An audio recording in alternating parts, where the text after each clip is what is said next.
Twitch does not want to update anything. This is cool.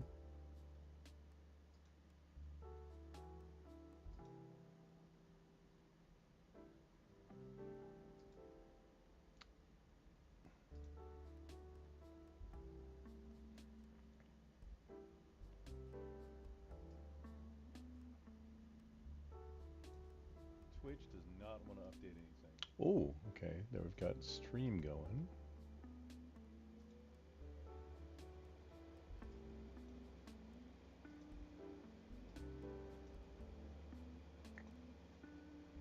Bear with me just a moment. You know, like a bear that has arms that aren't infringed.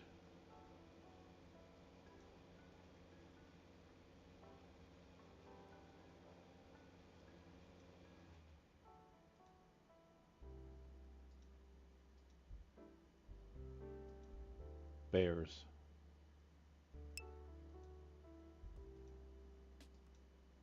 Aha!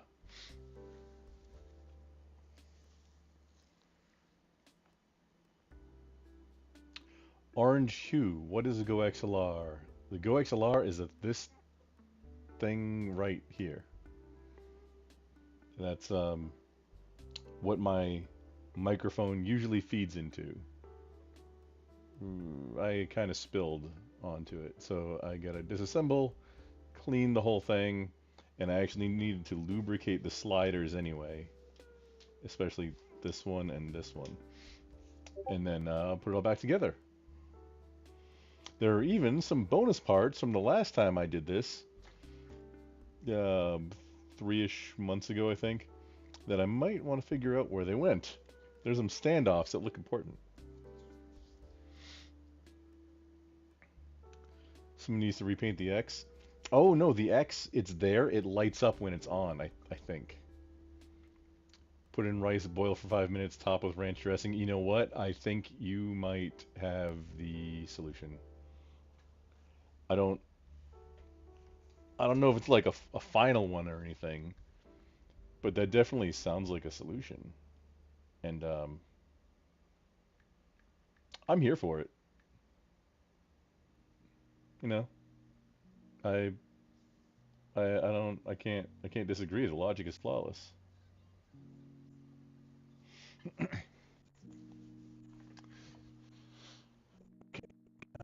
Mother there. And we can start the hearing again.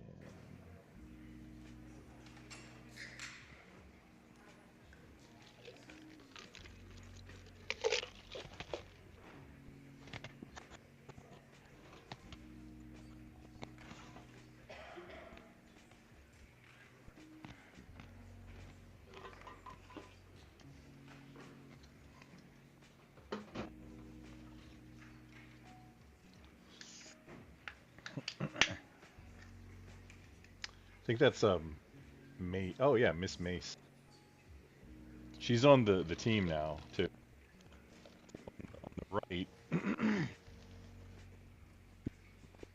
Luna, MTG. I think we settled on MTG, and now Mace. So it's not just going to be a 3v3. There's going to be like that kind of thing. What are we at? So AOC, Nancy Pelosi, Anderson Cooper, and I don't remember. I don't remember who else. I don't think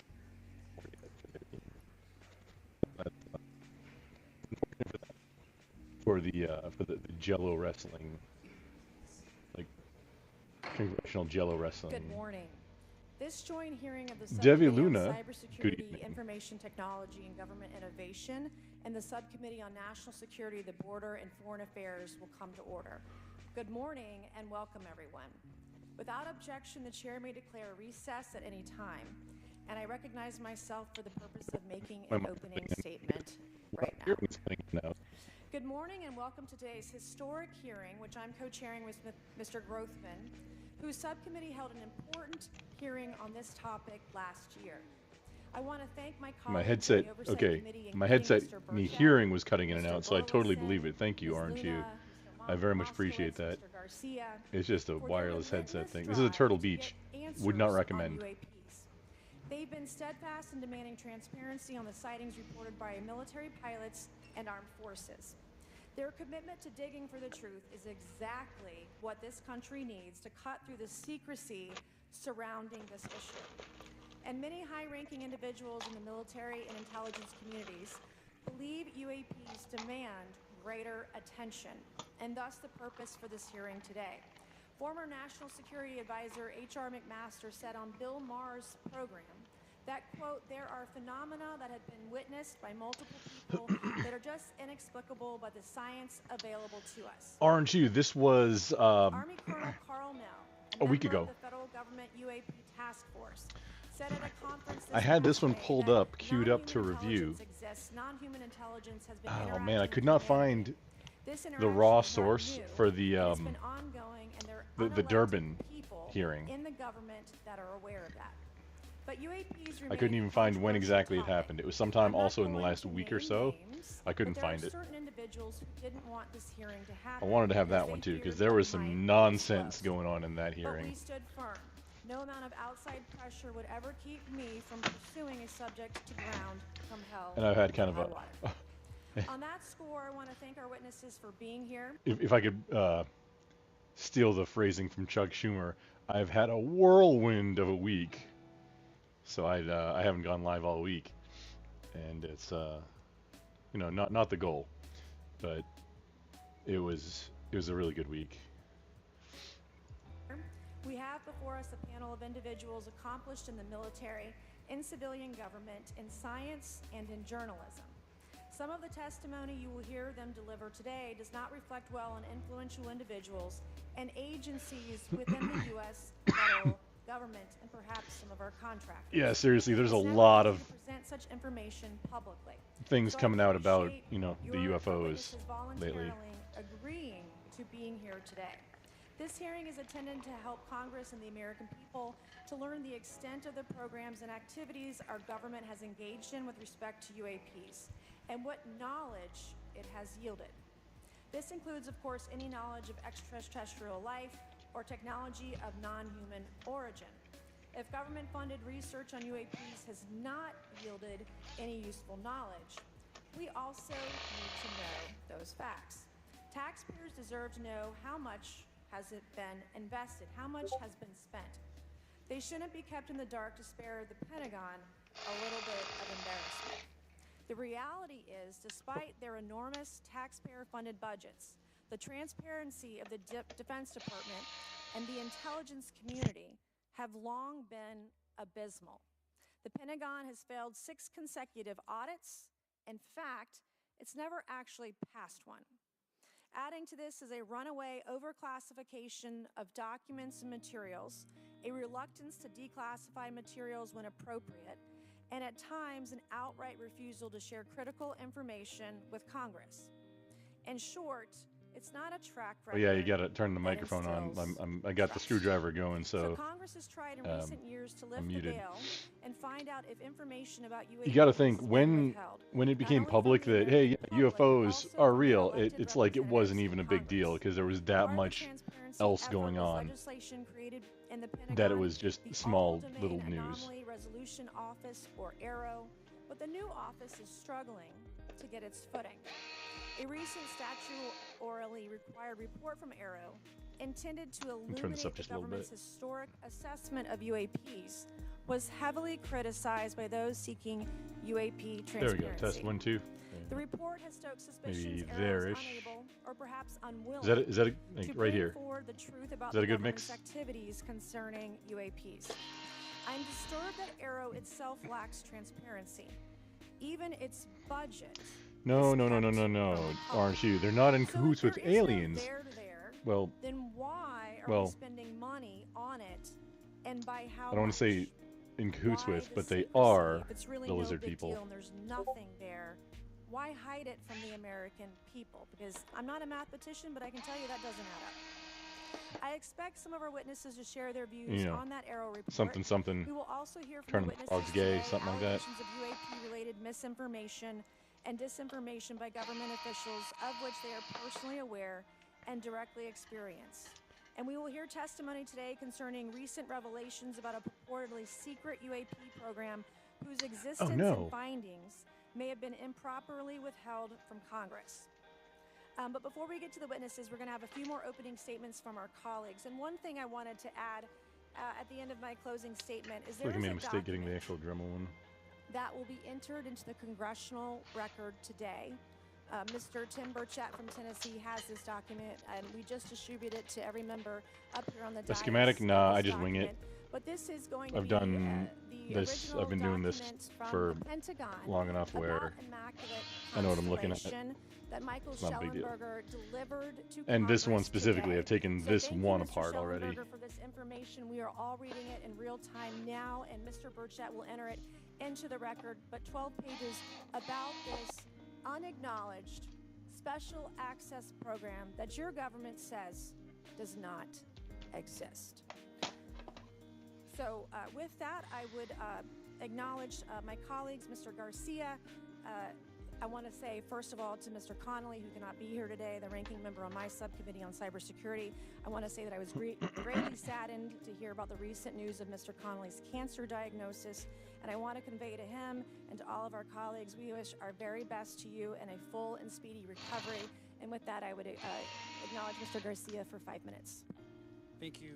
Thank you very much, Chairwoman. I want to thank the Chairwoman and the Chairman both for their continued support and really treating this this discussion and these hearings in a way that's bipartisan. I think one thing that's very important for all of us that are interested in the conversation around UAPs is that this is an area that both Republicans and Democrats, and where we may disagree in a lot of other spaces, this is an area where bipartisanship is really important. And in fact, I would add it's critical that we all continue to work together in a way that moves forward with the truth and important disclosure. So we're here to have a bipartisan and serious conversation, I believe, about our national security. We should always ground these conversations. They spend so much. That's how electronics and the work. data They in spend front of so us. much time I want to note that and we effort have, and energy packing the witnesses smoke here. I in wanna there. thank That's you all how for that's being how it here. And note that also we amongst you have the folks that also circuits served the us, circuit boards route the in our military. computrons. And I know It's that the for many of smoke you this has been a difficult process. packed but I'm very into grateful to have you with us today. all the Thank you components. for joining us. I also want to note that today's hearing builds on And yeah, I spilled something on it I think again. also historic public hearing But, that we had many months ago that no smoke. Hoffman It and just others turned helped off. lead in this very same hearing room, where I believe we began a really important public conversation So we're gonna. about I got my so I want to thank him overhead for that. light. I That's especially wanna also thank, again, Chairwoman Mace for her a continued magnifier to advocacy on examine this the topic. things. I also want to start with some facts. We know that there are objects or phenomena observed in our airspace, as our witnesses will testify, and We're gonna also make sure possibly that in our oceans. Nothing actually fried. In many cases, Inspect we it don't know all, what they are.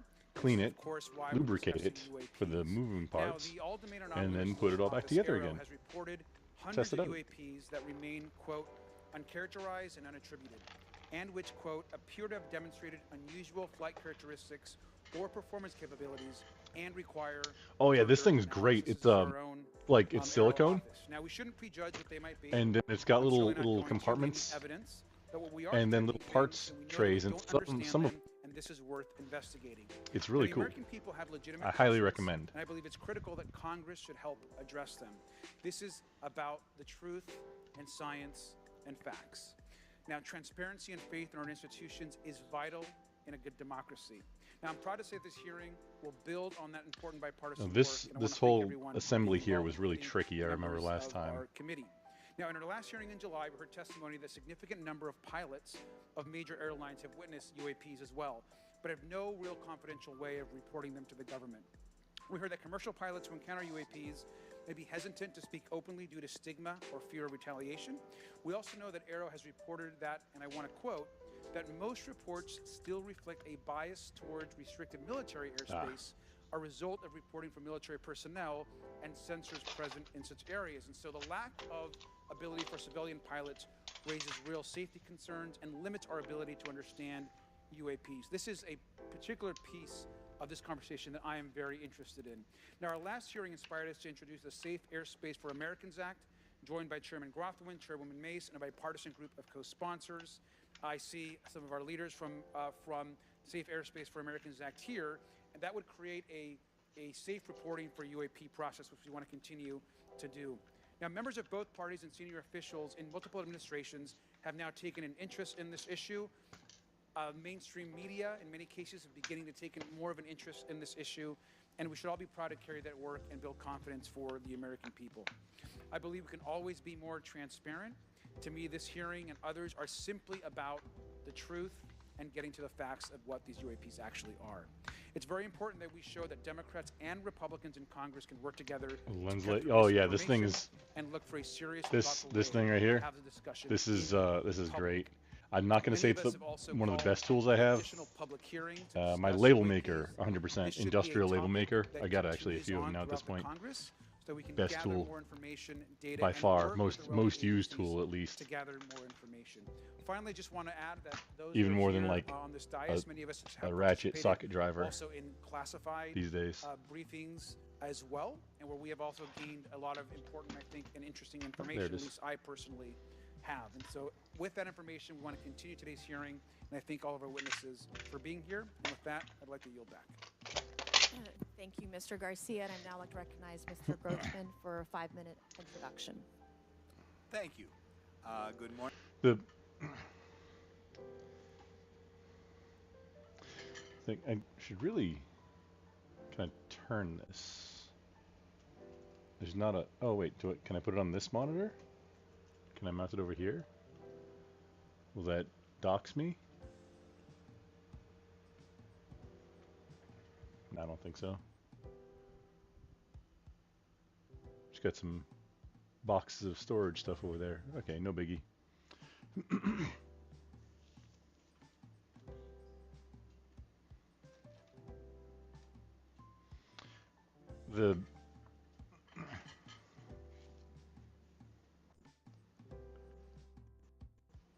Oh, funny. You bought a $30 USB microscope cam? I happen to have, I got this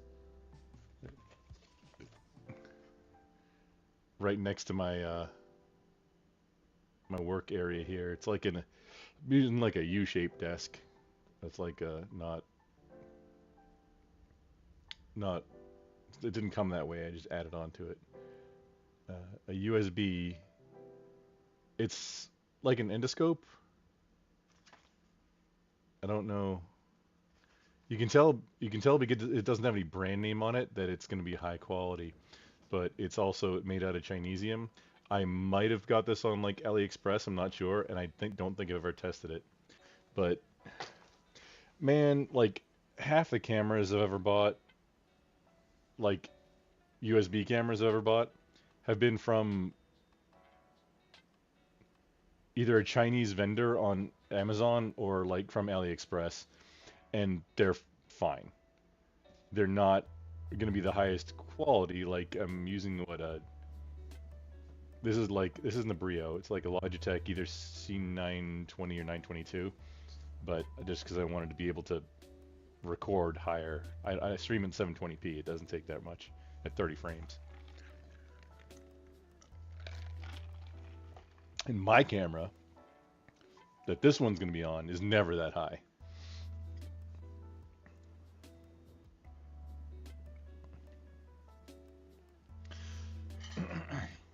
But I should probably move the camera over onto this one. No, we're not doing that. Not in this room right now. I got a little bit of work to do. But on the topic of big picture, so it's like I don't think this is a giant big brain take on it or anything. It's a very safe take, and I kind of feel the same way about both. Kind of like the beginning of reality. You know, it's either the Big Bang or what? It's either the Big Bang or God spoke existence, one or the other, or X, a third option that we don't know about. Kind of, if there's life somewhere else, or if there isn't, and I'm trying to. This isn't the Grumple original. This is just I'm regurgitating right now. But either option is equally as scary. We're either alone in the universe, or we're not.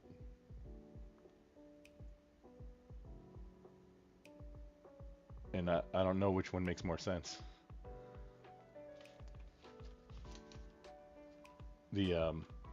However, the beginning of reality, the theory of the Big Bang, what caused it? If we use our science brains, because some of us have STEM degrees, like inertia, things don't just start moving on their own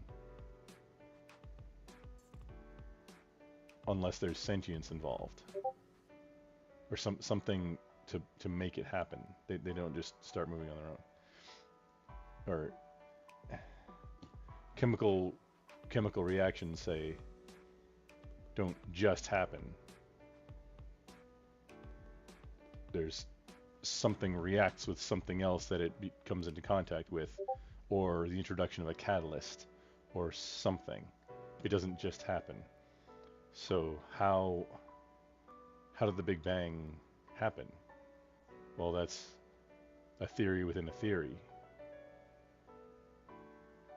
There's one answer that, if you think about it for a really long time, and man, it took me quite a while to get there. There's one answer that starts to make a whole lot more sense, that even if it's hard to swallow, it's the only thing that makes sense. That's just where I've arrived at.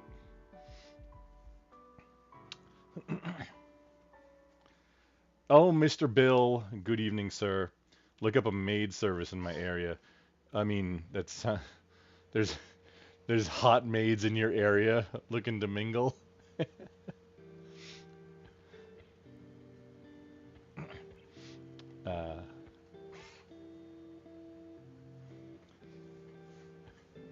Orange, you currently in a not alone but non-coincident in both time and space kind of guy. Probably so. Probably life elsewhere. Yeah, I don't have an answer. I don't have anything like. There's in my old age, I've come to like accept certain things without being able to explain them. And in some cases, that's just because some things just don't impact me, or aren't as high priority as other things. And by impacting me, I mean impacting me or my family, or impacting things that are of consequence, that are worth attention. Some of them I find interesting, but as I'm sure you and a lot of other people, there's a lot of things that we find interesting, but just can't dedicate the time to it. It is interesting to see what's the government saying about aliens now. I think that's interesting. Morning. I'd like to thank our witnesses for being here one more time. This is a topic I've been interested in since 8th grade. I'd like to thank Ms. Mace for working with me on this topic and for making this a joint subcommittee hearing. Last year, the Subcommittee on National Security, the Border and Foreign Affairs held a historic hearing to understand the potential national security risk of unidentified anomalous phenomena, or UAPs. We heard from former Navy Commander David Fravor, who shared firsthand experience with a UAP engaged while on duty in the Pacific. We learned from David Gresh, a former member of the intelligence gentle. I community, think I stripped out one the of them. supposed existence of secret government programs hidden from congressional oversight. Additionally, former military pilot Ryan Graves informed us of the limited ways in which the military and commercial pilots can report UAP sightings. Since that last hearing, I've led several briefings with government agencies to deepen my understanding of these issues. First, the Department of Defense Inspector General's Office informed us that the Department of Defense does not have a streamlined process for service members to report UAP activity. Since then, the Joint Chiefs have implemented standards for UAP reporting across the services. The Intelligence Community Inspector General Committee, that like any other federal government agency, it's faced challenges in its establishment, specifically in hiring staff to manage UAP historical records and coordinating with other federal agencies. While these agencies have been helpful to us in understanding the challenges that come from collecting UAP data, none of them have been able to substantiate the claims made at this hearing last year by David Grush. Despite our committee members endlessly questioning these agencies, I have to apologize too. The audio, the audio on the video is mostly on the left channel. Of eliminating government waste and but this is the closest to the source that I could find. Some of the roadblocks. I'm supportive of measures that were included in last year's National Defense Authorization Act to increase transparency and improve record-keeping measures when it comes to UAPs. But I believe there's still more work to go. I co-led with Ranking Member Garcia, which requires the Federal Aviation Administration to develop procedures to collect UAP data from civilian aviators. I look forward to working with members of Congress to see that this legislation and other UAP legislation armed by the reporting of the massive drone swarm that flew over Langley Air Force Base in Virginia last December. Langley is the home of the 1st Fighter Wing, which maintains half of the F-22s in the U.S. Air Force inventory. Reports of this incident indicate these drones were roughly 20 feet long, flying more than 100 miles an hour at an altitude of over 3,000 feet. Yet the origin of these drones and their operators remains a mystery. This incident and other sightings near sensitive military installations highlights the complexity of the UAP challenge facing our intelligence, defense, and homeland security committees. Whether these phenomena are the result of foreign adversaries developing advanced technologies or something else entirely, we must take them seriously, investigate them thoroughly, and assess their implications on national defense. The repeated UAP sightings around sensitive military sites underscores the need for innovative defensive strategies beyond traditional measures. They also highlight the urgent need for updated policies to address emerging threats as well as more effective interagency cooperation and intelligence sharing. However, none of this is going to be possible without transparency. For far too long, critical information about UAPs has been either classified or ignored, leaving the American public and key congressmen without clarity needed to make informed decisions.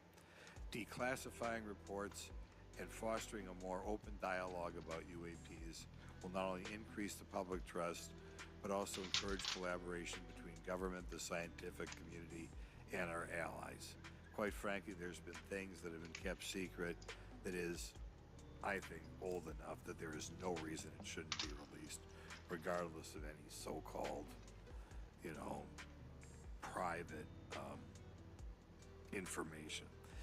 A transparent approach will allow us to share insights, identify patterns, and develop new strategic the sides have to come off first. As we continue to investigate these phenomena, we must do so with a mindset of protecting our country, advancing scientific discovery, and upholding the trust of the American people, who right now I don't think have trust. And it's just obvious. I don't have trust. We cannot shy away from the unknown, especially when the stakes are so high. I look forward to discussing these matters with the witnesses today. I'm hopeful we can learn from the testimony and come out of this hearing with actionable ideas to advance UAP transparency. Actually, the idea is just to say, in my mind, go back 15 years and everything has to be released. I'm hopeful that we can learn from their testimony and come out of this hearing. And with that, I yield back. Thank you. I will now recognize Mr. Moskowitz for a 5-minute introduction. Thank you, Chairwoman. Good morning, everyone. I first want to thank the chairs and ranking members for holding the hearing today on this topic and, again, having a second hearing. I want to thank the witnesses for coming forward. I didn't know today Mace to was a share chairman. their expertise on UAPs anything. and the need to build trust through transparency. But first, I want to mention, you might be wondering why Chairman Comer has allowed me to be a ranking member today, but it's really only because our dear friend, Jerry Connolly, is not here.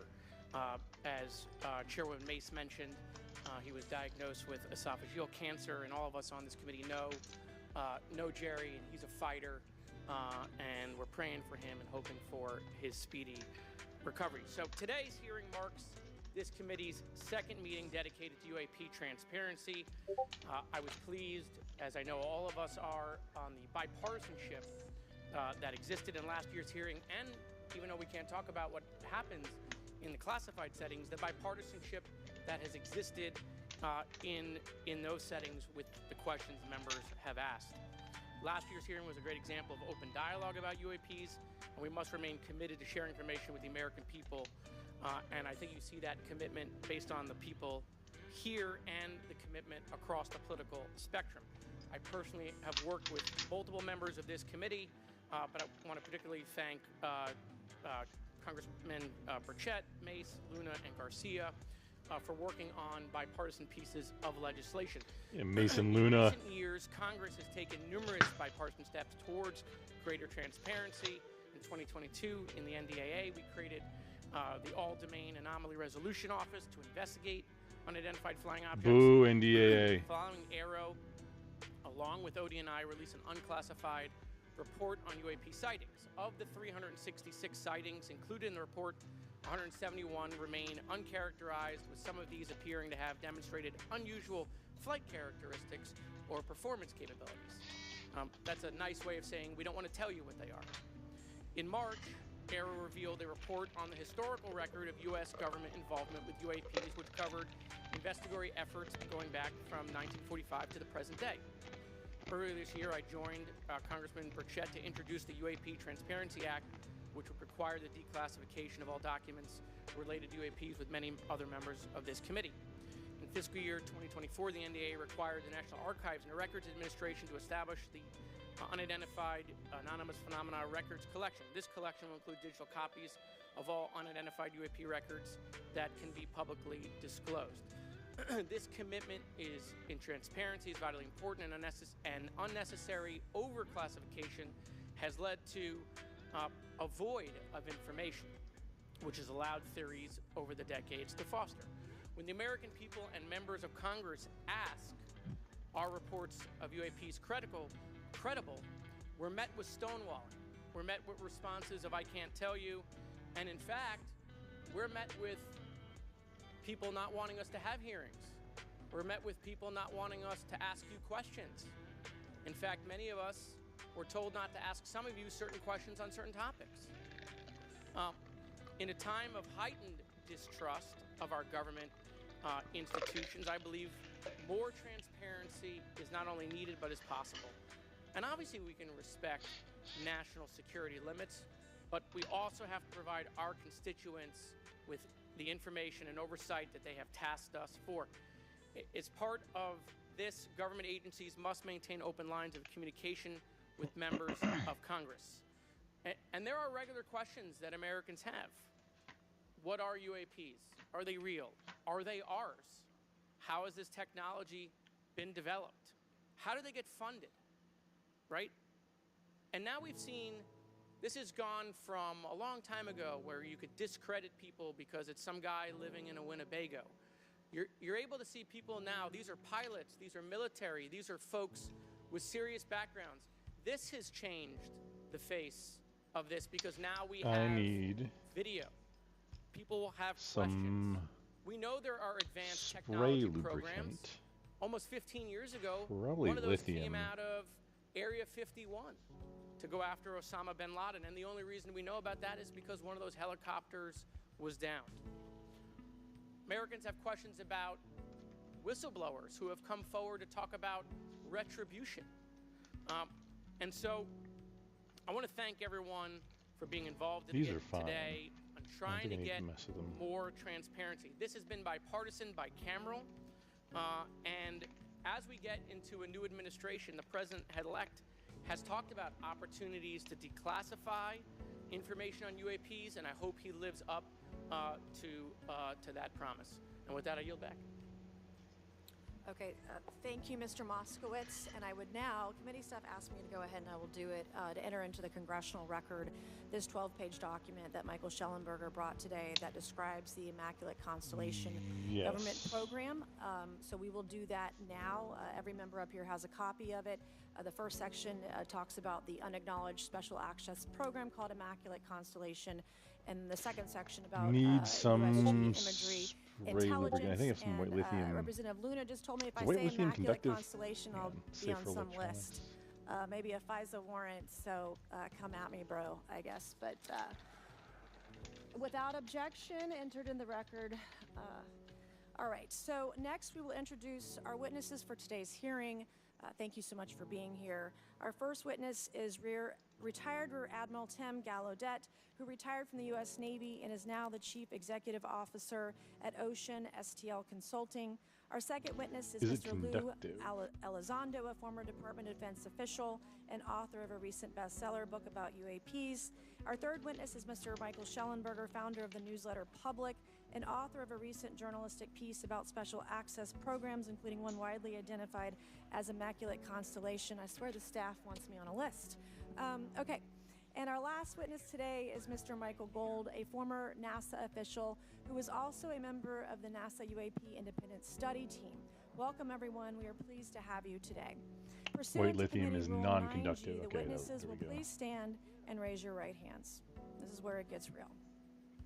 Do you solemnly swear to affirm that the testimony that you are about to give is the truth, the whole truth, and nothing but the truth, so help you God? Let the record show that the witnesses all answered in the affirmative. We appreciate all of you being here today and look forward to your testimony. Let me remind the witnesses that we have read your written statements and they will appear in full in the hearing record. You guys may be seated. Please limit your oral statements to 5 minutes. As a reminder, please press the button in front of you so the microphone is turned on so that everyone in the room, members included, can hear you. When you begin to speak, the light in front of you will turn green. After 4 minutes, the light will turn yellow. When the red light comes on, your 5 minutes has expired, and we would ask that you please wrap it up. So I will first recognize Rear Admiral Gallaudet to please begin your opening remarks. Thank you, Chairwoman Mace, Chairman Grothman, Ranking Members Connolly and Garcia, and members of the committee. Thank you for this opportunity to testify today regarding unidentified anomalous phenomena, or UAP. Confirmation that UAPs are real came to me in January of 2015 when I was serving as the commander of the Navy Meteorology and Oceanography Command. At the time, my personnel were participating in a pre-deployment naval exercise off the U.S. East Coast. It included the USS Theodore Roosevelt Carrier Strike Group, and this exercise was overseen by the United States Fleet Forces Command, led by a 4-star admiral who at the time was also my superior officer. During this exercise, I received an email on Navy's secure network from the operations officer of U.S. Fleet Forces Command. The email was addressed to all the subordinate commanders, and the subject line read in all capital letters, "Urgent Safety of Flight Issue." The text of the email was brief but alarming, with words to the effect, "If any of you know what these are, tell me ASAP. We are having multiple near mid-air collisions, and if we do not resolve this soon, we are going to have to shut down the exercise." Attached to the email is what is now known as the Go Fast video, captured on the forward-looking infrared sensor of one of the Navy F-A-18 aircraft participating in the exercise. The now declassified video showed an unidentified object exhibiting flight and structural characteristics unlike anything in our arsenal. The implication of the email was clear. The author was asking whether any of the recipients were aware of classified technology demonstrations that could explain these objects. Because the DoD policy is to rigorously deconflict such demonstrations with live exercises, I was confident this was not the case. The very next day, that email disappeared from my account and those of the other recipients without explanation.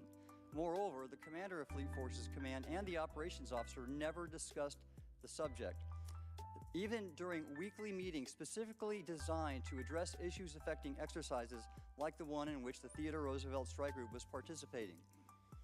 This lack of follow-up was very concerning to me. As the Navy's chief meteorologist at the time, I was responsible for reducing safety of flight risks. Yet it appeared to me that no one at the flag officer level was addressing the safety risks posed by UAPs.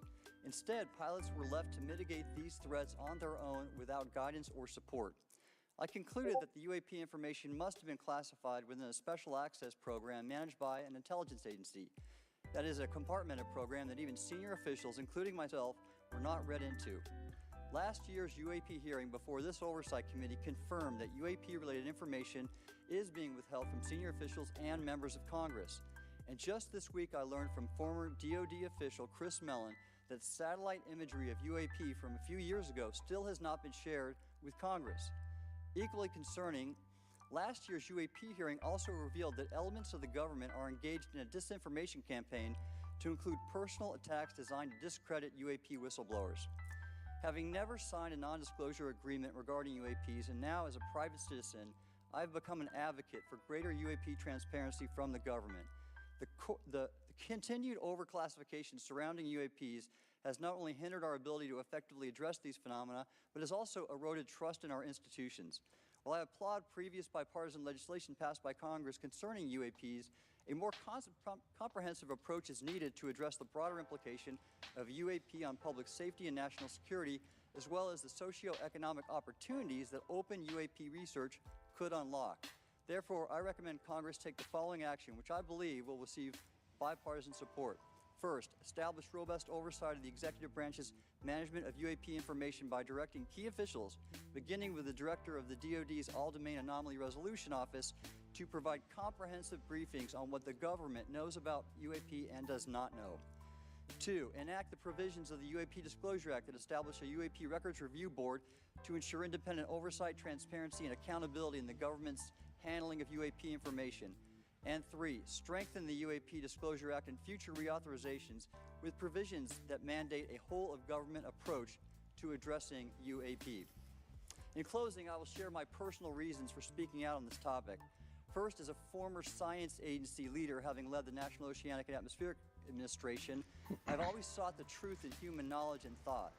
Now that we know UAP are interacting with humanity, and these include Found some unidentified lubricants, submerged objects but in the not ocean, the ones I we should not was turn a blind eye, but instead boldly looking face this for. new reality and learn I from it. know I bunched them all together Additionally, too. at a time I had a when leaders in project where I needed a government few leave different much ones. to be desired, I just don't know where I put feel it. obligated to show moral leadership on this issue of UAP disclosure by validating the credibility of the courageous men and women who have come out as witnesses and whistleblowers to expose the truth. My speaking out has encouraged others to do the same, and it's my hope over time that a number of your constituents will want to know the truth and about UAP, and this number will increase to such an extent that the congressional action I've just recommended will become inevitable. Thank you, and I look forward to your questions. Thank you. I will now recognize Mr. Elizondo for his opening statement. Greetings, Chairwoman Mace, Chairman Grothman, Ranking Members Connolly and Garcia, and members of the committee. It is my honor and privilege to testify before you on the issue of unidentified anomalous phenomenon, formerly known as UFOs.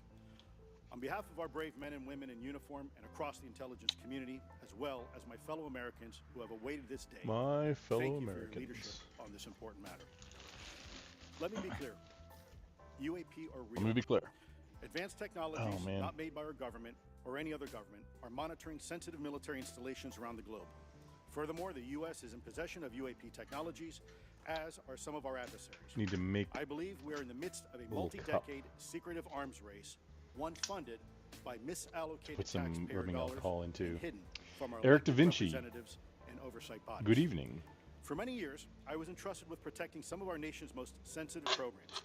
In my last position, I managed a special access program on behalf of the White House and the National Security Council. As such, I appreciate the need to protect certain sensitive intelligence and military information. I consider my oath to protect secrets as sacred, and I will always put the safety of the American people first. With that said, I also understand the consequences got a of little excessive secrecy and stovepiping. Cup Nowhere here now. was this more apparent than in the aftermath of 9/11, which many of us remember Rubbing all too alcohol. well. I believe that America's greatness depends on three elements. Why can we not? A watchful Congress, squeeze? B, a responsive executive branch, and C, an informed public. Over the last, certain UAP programs were and are operating without any of these elements.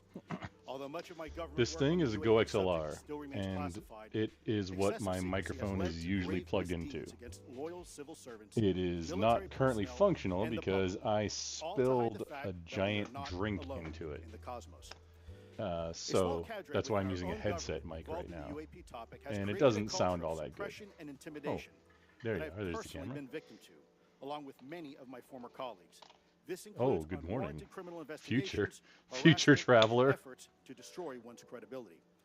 Most Americans would be shocked to learn that the Pentagon's very own Public Affairs Office openly employs a professional psychological operations officer as the singular point of contact for The PAO any uses UAP-related psychological inquiries operations? from citizens Nah, and get out of here. No This way, is right? unacceptable. Come Many of on. my former colleagues and I have Nobody provided would believe classified that. testimony to both the Department of Defense and the Intelligence Community Inspector General, and many of us have subsequently been targeted by this cabal with threats to our careers, our security clearances, and even our lives. This is not hyperbole, but a I was going to genuine avoid it, but I fact, think I have to take and apart this the is wrong. To fix these problems, I propose three knobs. principal actions. It covers First, the knobs. Congress I and the just President should create a don't single remember point of how to contact get it off. responsible for a whole-of-government approach to the UAP issue. Currently, the White House, CIA, NASA, the Pentagon, Department of Energy, and others play a role, but no one seems to be in charge, leading to unchecked power and corruption. Second, we need a national UAP strategy that will promote transparency and help restore the American public's trust at a time when the public's trust is at an all-time low. This strategy should include a whole-of-government approach, including the academic and scientific communities, the private sector, and our international partners and allies. Third, Congress should create a protected environment so whistleblowers desperate to do the right thing can come forward without fear. As it currently stands, these whistleblowers suffer because of stigma, a code of silence, and concerns about retaliation. These whistleblowers should be encouraged to come forward in ways that protect them against any forms of retaliation. Policies and procedures should ensure that protection, and for those who refuse to cooperate, it is up to the members of this committee and the other lawmakers to wield their subpoena power against hostile witnesses and prevent additional government funding to those UAP efforts that remain hidden from congressional oversight. In closing, we as Americans have never been afraid of a challenge. In fact, we thrive on them, whether it's eradicating polio or going to the moon. We don't run from a challenge, we take it head on. To the incoming administration and Congress, I say to you, we need immediate public transparency, and this hearing is an important step on that journey. If we Interesting thing to approach the talk, topic in does the same future way as travelers we, actually as exist? Well, I Americans, mean, have met other challenges, we can restore our faith in our government institutions. how do you Together, we can usher test in that? a new era of accountable government and Right down- scientific oh, look at discovery. a girl, Miss I Mace. believe that we as Americans can handle the truth, and I also believe the world Girl bossing the deserves the truth. hearing. Thank you, esteemed members of Congress, for your time today. It is profoundly appreciated by many. Thank you. I ask unanimous consent for Representatives Ogles of Tennessee and Boebert of Colorado to be waived What's onto the the- subcommittee for today's joint subcommittee guess the- hearing for the purpose of asking questions. The Without trick would be objection, to so write ordered. down on a piece I of would now paper, like hey, to recognize Mr. meet me here at Schellenberger this, for his to introductory meet, remarks. I'm going to meet myself Chairwoman here at this Mace, point. Chairman Grothman, And then Ranking if you ever Member become a Connolly, time Ranking traveler Member Garcia, members of the and you want subcommittees, thank you it to be for inviting known my testimony. now, One you of could prove it to Congress's yourself. most important responsibilities is oversight of the executive branch in general and the military and intelligence community in particular. Unfortunately, there is a growing body of evidence that the U.S. government is not being transparent about what it knows about unidentified anomalous phenomena. But that's like, and that elements within the military and the IC I guess that's are in comic book violation logic. of their constitutional duty to notify Congress of their operations. Oh, the main volume President-elect one Donald hosed it Trump up. and former President Barack Obama have both said that the government has information about UAPs that it has not released. There are other explanations for UAPs than that they represent a new form of life or non-human life. Current dominant alternative theories, including those put forward by Arrow, are that UAPs are some kind of natural phenomena we don't yet understand, like ball lightning or plasma. They could also be part of some new U.S. or foreign government weapons programs, such as drones, aircraft, balloons, CGI, hoaxes, or birds. Whatever UAPs are, Congress must be Birds. informed, as must the people of the United States. We have Got here a with right that to know bird what nonsense. UAPs are, no matter what they are. However, we now have Oh, there's not a- existing and former U.S. government officials who have told Congress that AARO and the Pentagon have broken the law by not revealing a significant body of information about UAPs, including military intelligence databases that have evidence of their existence as physical craft. One of those individuals is a current or former U.S. government official acting as a UAP whistleblower. This person has written a report. This is the report that says the executive branch has been managing UAP, NHI issues without congressional knowledge, oversight, or authorization for some time, quite possibly decades. Furthermore, Really need these a individuals spray. have I have a revealed the white name lithium of an spray. active and highly secretive DoD unacknowledged special access program, or USAP. The source of that could I stick document some on told this public, me, pick? that the USAP is a strategic intelligence program that is part of the U.S. military family of long-standing, highly sensitive programs dealing with various aspects of the UAP problem. The new UAP whistleblower claims that the U.S. military and IC database includes videos and images taken using infrared, forward-looking infrared, full-motion video, and still photography.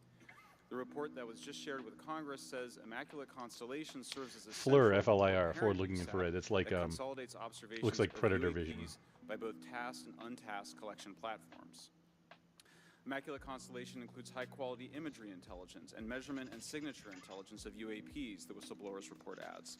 The sources of this intelligence are a blend of directed and incidental collection capacities, capabilities, positioned in low Earth orbit, the upper atmosphere, as well as military and civilian aviation altitudes and maritime environments. The report to Congress details in detail various UAPs, including spheres, orbs, disks, saucers, ovals, triangles, boomerang, arrowhead, and irregular organic. The report describes various incidents found in the human intelligence databases. One involved orbs surrounding and forcing an F-22 out of its patrol area. In another incident, the crew of a Navy aircraft carrier watched a small orange-red sphere rapidly descend from a high altitude of 100 to 200 yards directly above the flight deck of the CVN, or aircraft carrier. And since my reporting on this Immaculate Constellation last month, another source came forward who told me that they saw a roughly 13-minute long, high-definition, full-color video of a white orb UAP coming out of the ocean approximately 20 miles off the coast of Kuwait. It was filmed from a helicopter. Then halfway through the video, the person said the orb is joined by another orb that briefly comes into the frame from the left before rapidly moving again out of the frame. The person discovered the video on SIPR, the Secure Internet Protocol Router Network, which the DoD uses to transmit classified information. Oh yeah, SIPRnet. You have to use red cables when you're doing the Freedom of SIPRnet. Information Act to find out what the government knows. John Greenwald told me last year that the U.S. government had been increasingly denying his requests for UAP information. He has been doing FOIA requests for 27 years and has an archive of 3 million pages. The government has for decades denied any interest in UFOs, he told me, but the documents that he has assembled show that behind the scenes it was a completely different story. Contrary to the hopes of many advocates of transparency, the government has been restricting more information since the leak of 3 UAP videos in 2017. The DoD organization AARO has been labeling many documents with a B7 exemption, which Greenwald says does not make any sense. They're stating that anything AARO does is involved in law enforcement investigation, which allows AARO to not release it. That's why they're Greenwald says focusing the DoD on. has denied the existence of Oh, UAP 'cause and ATIP-related records on the multiple blower. occasions, only to acknowledge them after an appeal was filed. That makes sense. He added that the Naval Air Systems Command in March 2022 stated they found no additional UAP videos. It seemed strange that they had 3 and only those 3, but other requests had been filed by the Black Vault, that's John Greenwald's group, to seek out more places UAPs might be hiding. Then in September 2022, the Navy admitted that the UAP-related videos and photographs existed, but denied the request in full for their release, saying that the requested videos contain sensitive information that are classified and exempt from disclosure. The DoD will deny things on a Monday and then admit to it on a Friday, said Greenwald. He said the government can and does release videos that protect secret methods of capturing it. They fall back on the sensitive platform excuse a lot, he said. However, the on-screen information can be blurred and scrubbed. The metadata can be removed. I'll show you this example here. This is a presentation from the UATP task force. This is completely absurd. It's nuts, this level of censorship, of redaction on a document. It shows the redaction of how many reports they've collected, for how many years. 2 of the 3 potential explanations are blacked out. The Pentagon, the intelligence community is treating us like children. It's time for us to know the truth about this. I think that we can handle it. Thank you very much. Thank you. I would now like to recognize Mr. Gold for 5 minutes. Thank you, Chairwoman Mace, Chairman Grothman, Ranking Members Connolly and Garcia, Representative Moskowitz, and distinguished members of both subcommittees. I'm grateful to all of you, as well as your intrepid staff, for the opportunity to testify, and would like to begin by discussing courage. Courage is what it takes to tackle this topic, and courage in the face of adversity is what I see in front of me, beside me, and behind me. Per my introduction, I am currently the Chief Growth Officer at Camera guy's got to be like, what do I do? What do I do here? Can't look at the guy. Whistleblower. Can't look at. What do I do? What do y'all want me to do? However, I am here today to speak out for science. Science requires data, which should be collected without bias or prejudice. Yet, whenever the topic of UAP arises, those who wish to explore the phenomena are often confronted with resistance and ridicule. For example, members of the NASA UAP Independent Study Team, particularly those in academia, were mocked and even threatened for simply having the temerity to engage in the study of UAP. Our best tool for unlocking the mystery of UAP is science, but we cannot conduct a proper inquiry if the stigma is so overwhelming that just daring to be part of a NASA research team elicits such a vitriolic response. Therefore, one of the most important actions that can be taken relative to exposing the truth of UAP is to combat the stigma. And this is where I believe that NASA can be eminently helpful. The NASA brand is synonymous with hope, optimism, and credibility. If you were to take a walk down the National Mall, you would immediately see the NASA logo on t-shirts, hats, and bumper stickers. Few federal agencies enjoy this kind of popularity. I've never seen anyone wearing an Office of Personnel Management t-shirt, which is why NASA could play such an influential role. Specifically, NASA could, with relatively little cost and effort, host symposia on UAP, or even just participate in existing panels examining the topic. NASA personnel stepping forward and participating in such discussions would make a powerful statement to the scientific community that UAP a little rubbing alcohol to clean off and the surfaces. Accordingly. In regard to research, NASA has vast archives, much of which may contain important UAP data. Again, for relatively little cost and effort, NASA could create an AI or ML algorithm that could search the agency's archives for anomalous phenomena. I suspect that such an effort would not only result in information that will help us to understand LL, large language model, in data that will assist in other areas of is. scientific inquiry, such as anomalous weather or meteorite activity. Beyond its existing archives, NASA could act as a clearinghouse for civilian and commercial UAP data. During my work on the UAP Independent Study Team, it quickly became evident that there is no clear or well-publicized process for civilian pilots to report UAP sightings. The stigma associated with UAP hampers the number of pilots that would report such phenomena, but even for those who overcome the stigma, I believe the current FAA guidance is largely unknown and poorly understood. In order to effectively collect UAP data, the Independent Study Team recommended the use of NASA's Aviation Safety Reporting System, or ASRS. This system, which is administered by NASA and funded by the FAA, provides a confidential means for the reporting of safety violations in a voluntary and non-punitive manner. Over 47 years, the ASRS has collected nearly 2 million reports. ASRS is the perfect tool to collect UAP data, which could then be collated by NASA and shared with the public at large.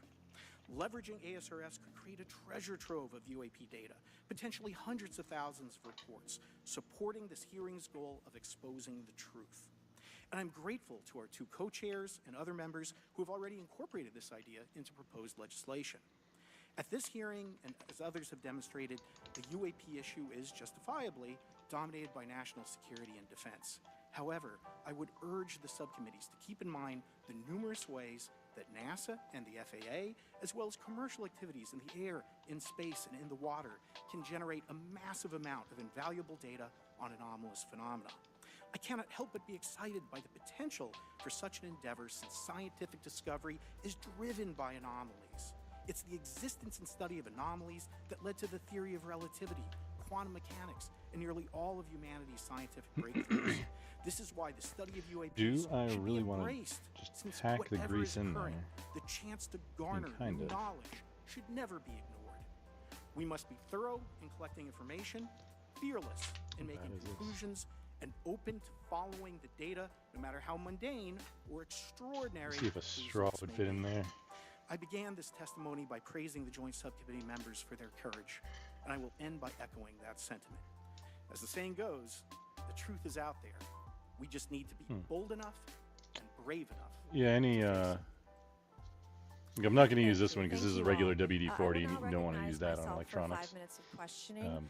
But I have a questions, spray, and I have white a lot of lithium, witnesses. So I would so just after ask it's if yes or reassembled, no to please just I tell could me yes or add no. more If it requires more than that, in there because be the very straw can get succinct in, because I would in like there. to go That's down just the what I line wanted to check. and So ask we're as good to many go. questions as possible. So for the Admiral this morning first, former DoD official Chris Mellon reached out to you about satellite imagery from 2017 that depicts a UAP. What were the dates in 2017 when this occurred? I can't share with you the details, ma'am, but I can do it in a closed setting, and I can also tell you the agency that wrote a report on it. Okay, so who has the imagery? I can tell you that in a closed setting. Can you describe what was depicted in the satellite imagery? Just a description. It was a UAP, ma'am. That's it? No other description? The term that the analysts used, they called it the button. It was a disc-shaped object. Okay, where was it? I can't tell you that, ma'am. Okay. All right. Okay, Mr. Elizondo, you state in your testimony that, quote, advanced technologies not by our government or any other government are monitoring sensitive military installations around the globe, end quote. If these technologies are not made by any government, who's making them? Private companies, or are you implying they are crafted by a non-human intelligence? Well, ma'am, that's precisely why we're here. The problem is that, temporally speaking, over decades, not just the last 10 years, to put this in perspective, Are these private companies you're implying, or is this non-human intelligence? It may be both. Okay. When it comes to Blue Force Technologies, I would not be able to discuss. Okay. Are you read into secret UAP crash retrieval programs? We would have to have a conversation in a closed session, ma'am. I signed documentation 3 years ago that restricts my ability to discuss specifically crash retrievals. I submitted for my book through the DOPSR process, which took a year for it to be reviewed. And what is in the book is what I was told I'm allowed to talk about. Has the government conducted secret UAP crash retrieval programs, yes or no? Yes. Okay, were they designed to identify and reverse engineer alien craft, yes or no? Yes. Does the U.S. government have any reverse, okay, we already answered that question about retrieval programs. Do any U.S. contractors have the same? I would prefer to address that in a closed session, ma'am. Okay. In your book, you mentioned government employees who've been injured by UAPs, placed on leave, and receiving government compensation for their injuries. Is that correct? That is correct. How can the government deny we have recovered craft if they're paying people because they've been injured by recovered craft? Ma'am, that's a great question. That's why I think we're here again, because I've seen the documentation by the U.S. government for several of these individuals who have sustained injuries as a result of a UAP incident. It's a crazy idea, right? The hypocrisy and the logic. Okay, Mr. Schellenberger, I'm going to say it again to be very clear. Immaculate Constellation. What's its mission and how are they funded? Its mission is to, Got some gunk on its here. mission is to, it's an unacknowledged special access program. Its mission is to document UAPs.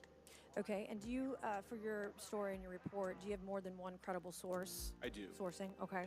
And then why do you believe your sources to be credible? How do you judge the veracity of the documentation you've been provided about this program? I checked the sources, and they are who they say they are. They are current or former government officials.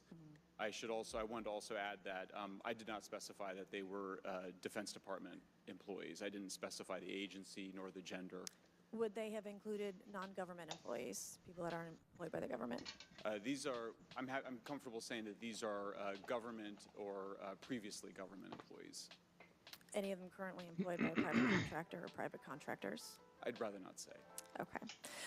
What's the key takeaway, just a few seconds, about the Immaculate Constellation document you provided us today?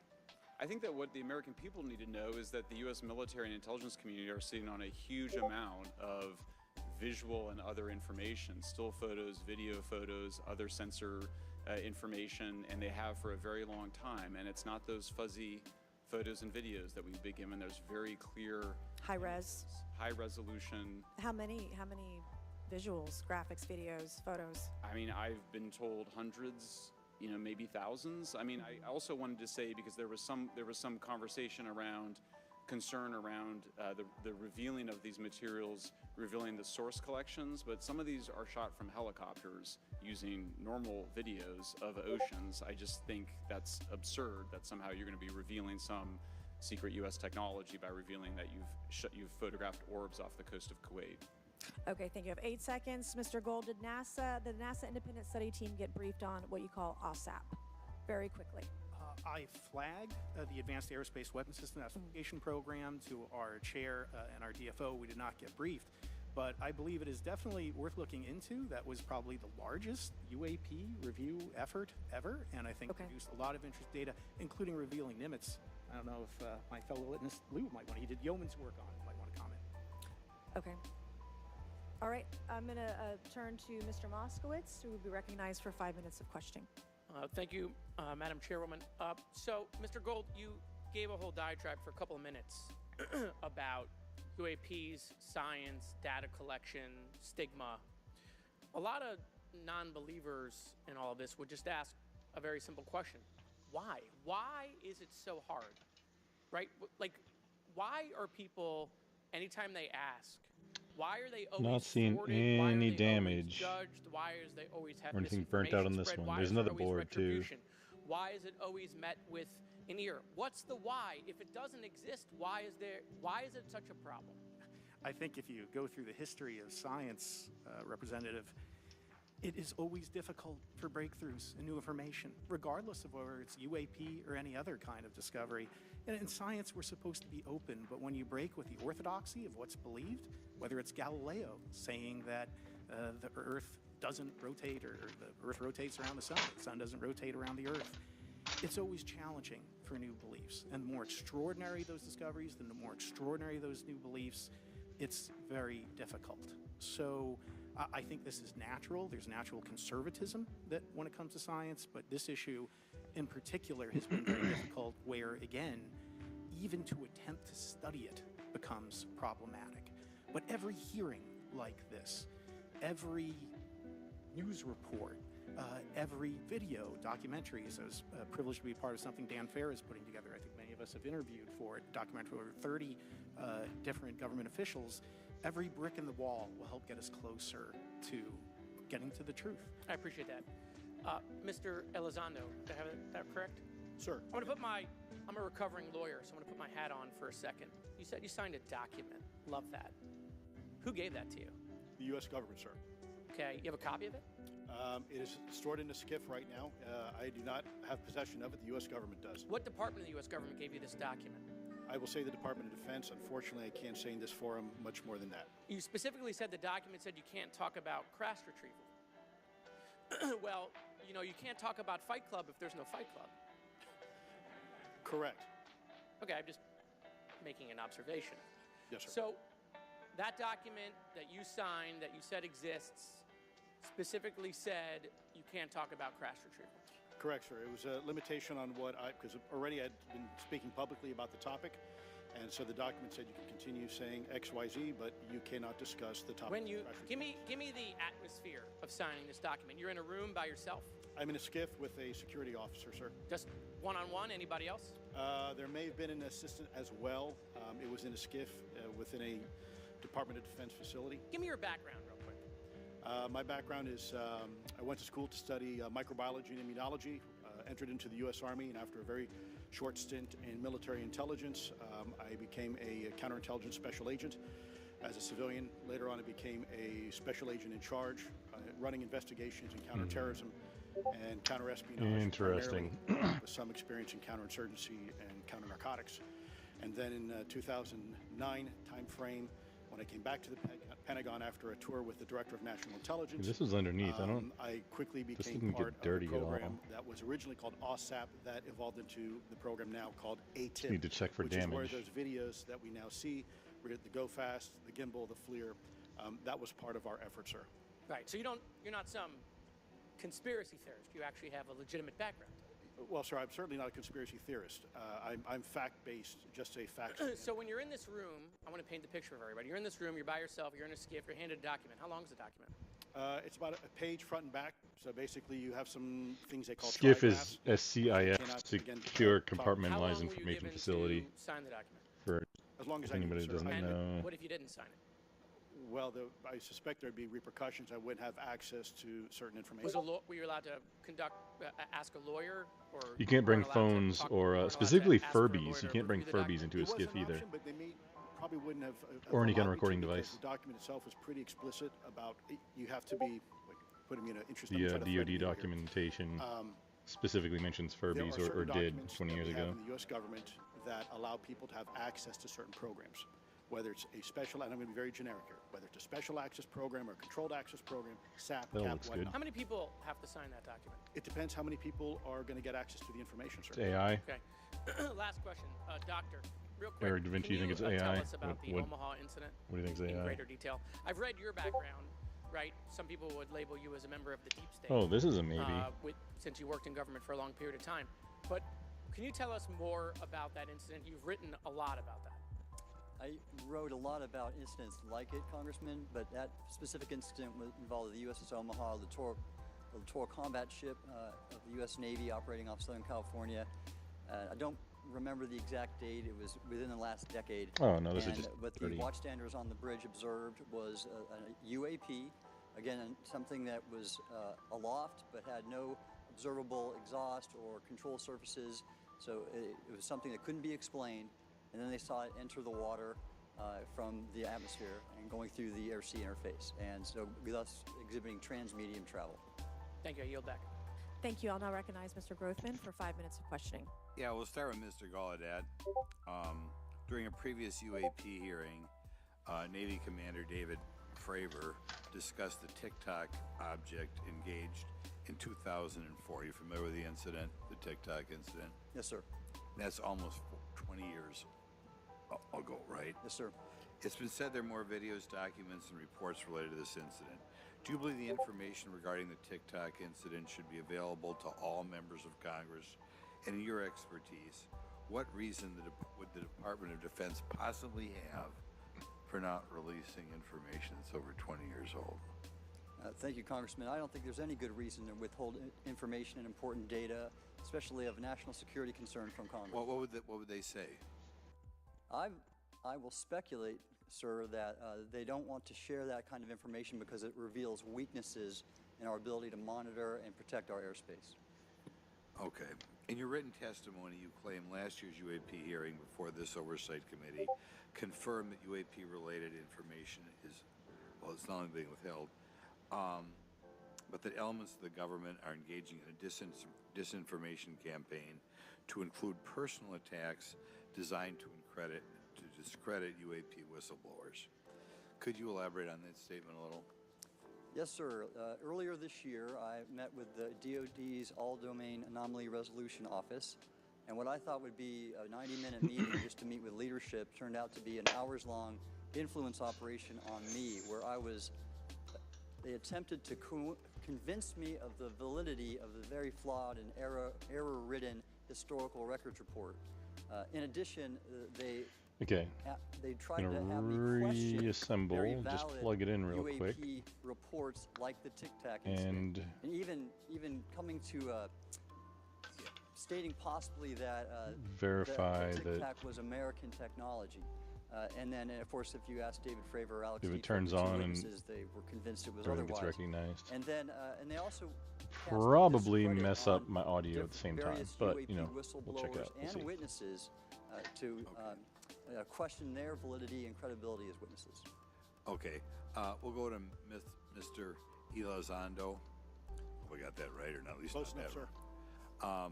You're familiar with the recent drone incursion over Langley Air Force Base? Yes, sir. The owners of these drones remain unclear. The U.S. military has not been able to give us in Congress an answer. Given your experience with the Department of Defense and the intelligence community, how frequently are UAP sightings over military installations? And secondly, I suppose hypothetically, you could have I'm a little too rough to do this over and over just, again. say, regular airports. It's going to end up breaking. Is it obvious these incursions are more likely over military facilities than just a random airport out there? Yes, sir. There's definitely enough data to suggest that there is certainly some sort of relationship between sensitive U.S. military installations, There we also go. some of our nuclear equities, and also some of our Department of Energy sites. There is a long historical record that some of your colleagues may have, documentation that demonstrates this. This is not a new trend. This has been going on for decades, and that information's been obfuscated. Oh, here we go. Unfortunately, from folks like you in this committee, and I think that's problematic because ultimately, at the end of the day, we have a significant situation. Found the where spot we have to something lubricate. that can enter into U.S. airspace completely with no attribution. And how long has this been going on?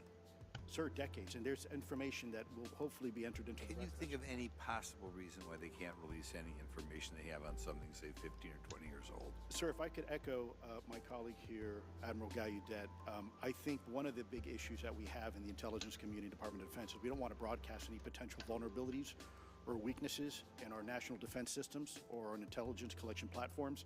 Therefore, when you have a conversation where you address a problem for which there is no solution, it makes that a very uncomfortable conversation to have. Okay, we'll switch to Mr. Schellenberger. The primary reason you're here today is because you published an article on the news publication that you own called Public, right? Alleging that a new unnamed government whistleblower has come forward asserting that a highly classified program exists dedicated to recovery and reverse engineering of UAP technologies.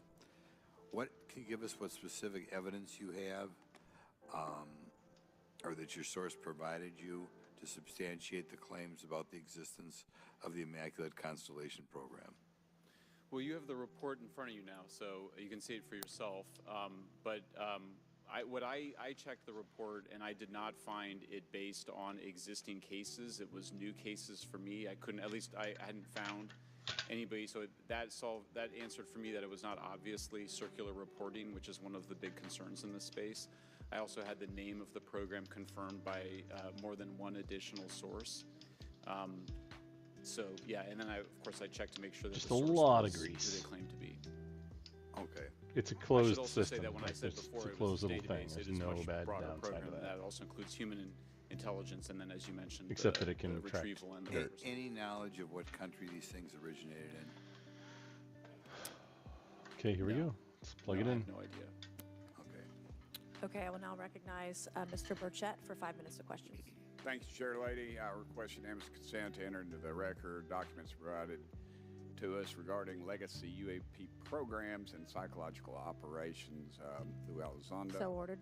Also wanted to thank my buddy Jeremy Corbell for providing us documents and access to some whistleblowers. Mr. Elizondo, what is your last position with the federal government? Sir, I was the Director of National Program Special Management Staff managing a White House Special Access Program on behalf of the National Security Council. How would you characterize UAPs? An enigma, sir, and a frustration. We're talking about technologies that can outperform anything we have in our inventory. And if this was an adversarial technology, this would be an intelligence failure eclipsing that of 9/11 by an order of magnitude. Are there classified Department Plug of it Defense in. materials related to UAPs that you believe could be safely disclosed to the public without compromising national security? Yes, sir, I do. I would never, ever try to endorse providing some sort of information that could compromise what we call a blue force technology or capability. But I do believe there's a lot of information regarding this topic, and I've been very vocal about it, that should be shared not only with the public, but most importantly, with members of Congress. Are you familiar with my friend David Grush? Absolutely, sir. I had the privilege and honor of working with him myself several years ago at U.S. Space Force. Last year, as you know, he testified that the U.S. has run a multi-decade UAP crash retrieval and reverse engineering program. Would you agree with that? Yes, sir. Are there UAP programs operating without proper congressional oversight? 100%. What are they? Unfortunately, sir, I would have to have that conversation in a closed session. I know you said that. A lot of people are frustrated with those kind of answers, but we're asking those kind of questions so you all know what the heck we're up against. You also mentioned in your opening statement that the Pentagon's Public Affairs Office Are employs you the actually psychological plugged in operations anymore? officer as the singular point of Let's contact see. for UAP-related inquiries. Why the heck would they do that? Sir, that's a great question. I would ask the Pentagon. There's a long history here of that individual providing misleading and false information to the public through various news outlets and media outlets in order to discredit this topic. I've personally been victim to it. We have the documentation to substantiate where this information has been absolutely inaccurate, that has been provided time and time again, and it turns out that It is entirely individual is also possible working with the former leadership of the Arrow. power supply is hosed. And we punish them by giving them multi-million dollars more than they ask for every year. Admiral Gallaudet, you mentioned in your opening statement on an email you received from the operations officer of the Fleet Forces Command regarding unknown objects almost colliding with U.S. military planes. Did anyone respond with knowledge of what the objects were? I received no response, sir. Did the exercise get canceled? The exercise did not get canceled. Why do you think the commander of Fleet Forces operations officer never discussed the incident again? Sir, I'm speculating because I didn't have an exchange with him, but I believed it to be part of a special access program, the information and the video, which we have known now it was, and he realized he couldn't share that openly with the recipients of the email, and therefore the email was pulled from everybody's account. Again, tell us what happened to the email from the commander of Fleet Forces. Well, the day after I received it, and all the other recipients received it, which were all the subordinate commanders of U.S. Fleet Forces, so 1- and 2-star admirals, including strike group commanders, the email was wiped or deleted from our accounts. Okay. And then no one talked about it. All right. Have you specifically had any experience with submersible objects? Sir, I've no personal experience, but I've had witnesses on submarines come to me. what and say happened they've to seen TikTok incident? sonar Tic data, Tac? Correct. Okay. The yeah, Tide Pod How Challenge? would you I don't characterize know. those and how do they move? In this one context, instance, what the, that was revealed. presumably to me it, was, they're in saying the 80s TikTok, on a like nuclear-powered submarine, the most platform recent that I'm submarine not that, currently the object streaming to, but exhibited the characteristics of a Russian feel like I torpedo in terms need of its to. speed of movement and closing rate with the because submarine. I'm a professional it streamer, you slowed see, and I then stream followed all the time. submarine, So slowly obviously I in need to be on its- all the its platforms. wake, for a period of minutes, and then rapidly exited the scene. And nothing that we know of, and technology-wise, could replicate that. And the speed of these objects was faster than anything that we have or anybody else has that would be manned. Is that correct? Yeah, it was on the order Underwater. of a torpedo. So Yes, sir. Yes, sir. But as it exited, it Well, I don't characterized- exactly know how fast a torpedo is, but I expect it does better than my old outboard Scott Atwater, so I'll take that as a yes. Yes, sir. Okay. Have you experienced any experience with the All-Domain Anomaly Resolution Office, ARROW? Yes, Congressman, as I mentioned previously, I have met with them. Okay. You heard Mr. Elizondo describe psychological operations for those contacting the Department of Defense about UAPs. You mentioned a similar influence operation by ARROW. Why are federal agencies no invested friggin' way. in running information operations about UAPs if they do not exist? Yes, sir. Yeah, but I'll make a statement on ARROW's behalf. They have new leadership. The office has reached out to me to meet again, and I take that as a good faith effort, and we'll see where that goes. Thank you, Chair Lady. I've run over. Thank you. Thank you, Mr. Tennessee. I would now like to recognize Mr. Higgins. You're the king of Tennessee. Mr. Higgins, you're recognized for 5 minutes of questions. Thank you, Madam Chair. These, Mr. they stopped making them. Elizondo, Mr. Schellenberger What- notes in the report that we've been given for this hearing. I believe Mr. Schellenberger, let me shift you, are the author of this report. I'm sorry, sir. I'm not the author Mr. of. Schellenberger, were you the author of this report? No, I There's was no not. name on it. No, Do you know the author? I do. You do. And how would you estimate that madam or gentleman, the author? The person is a current or former U.S. government employee. And it states here that this is the public version of the author's report. Yes. So where might one find the non-public version of the author's report? I don't know the answer to that. Would that be with the Department of Defense? I don't know. But you do know the author. I do. You know what the author's sources were? The author's sources are described in the report. These databases, the Immaculate Constellation. Right, but you expressed some confidence in the sources I would. earlier in I do. testimony. You expressed confidence. So do you know those sources? I do.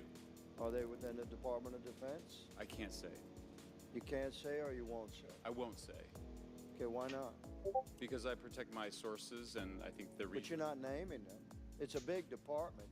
Many of us on my side of the aisle would say it's far too big. So you're talking about the Department of Defense, sources from within the Department of Defense? I'm not willing to reduce the Okay. potential universe of where my sources might be. Okay, moving on.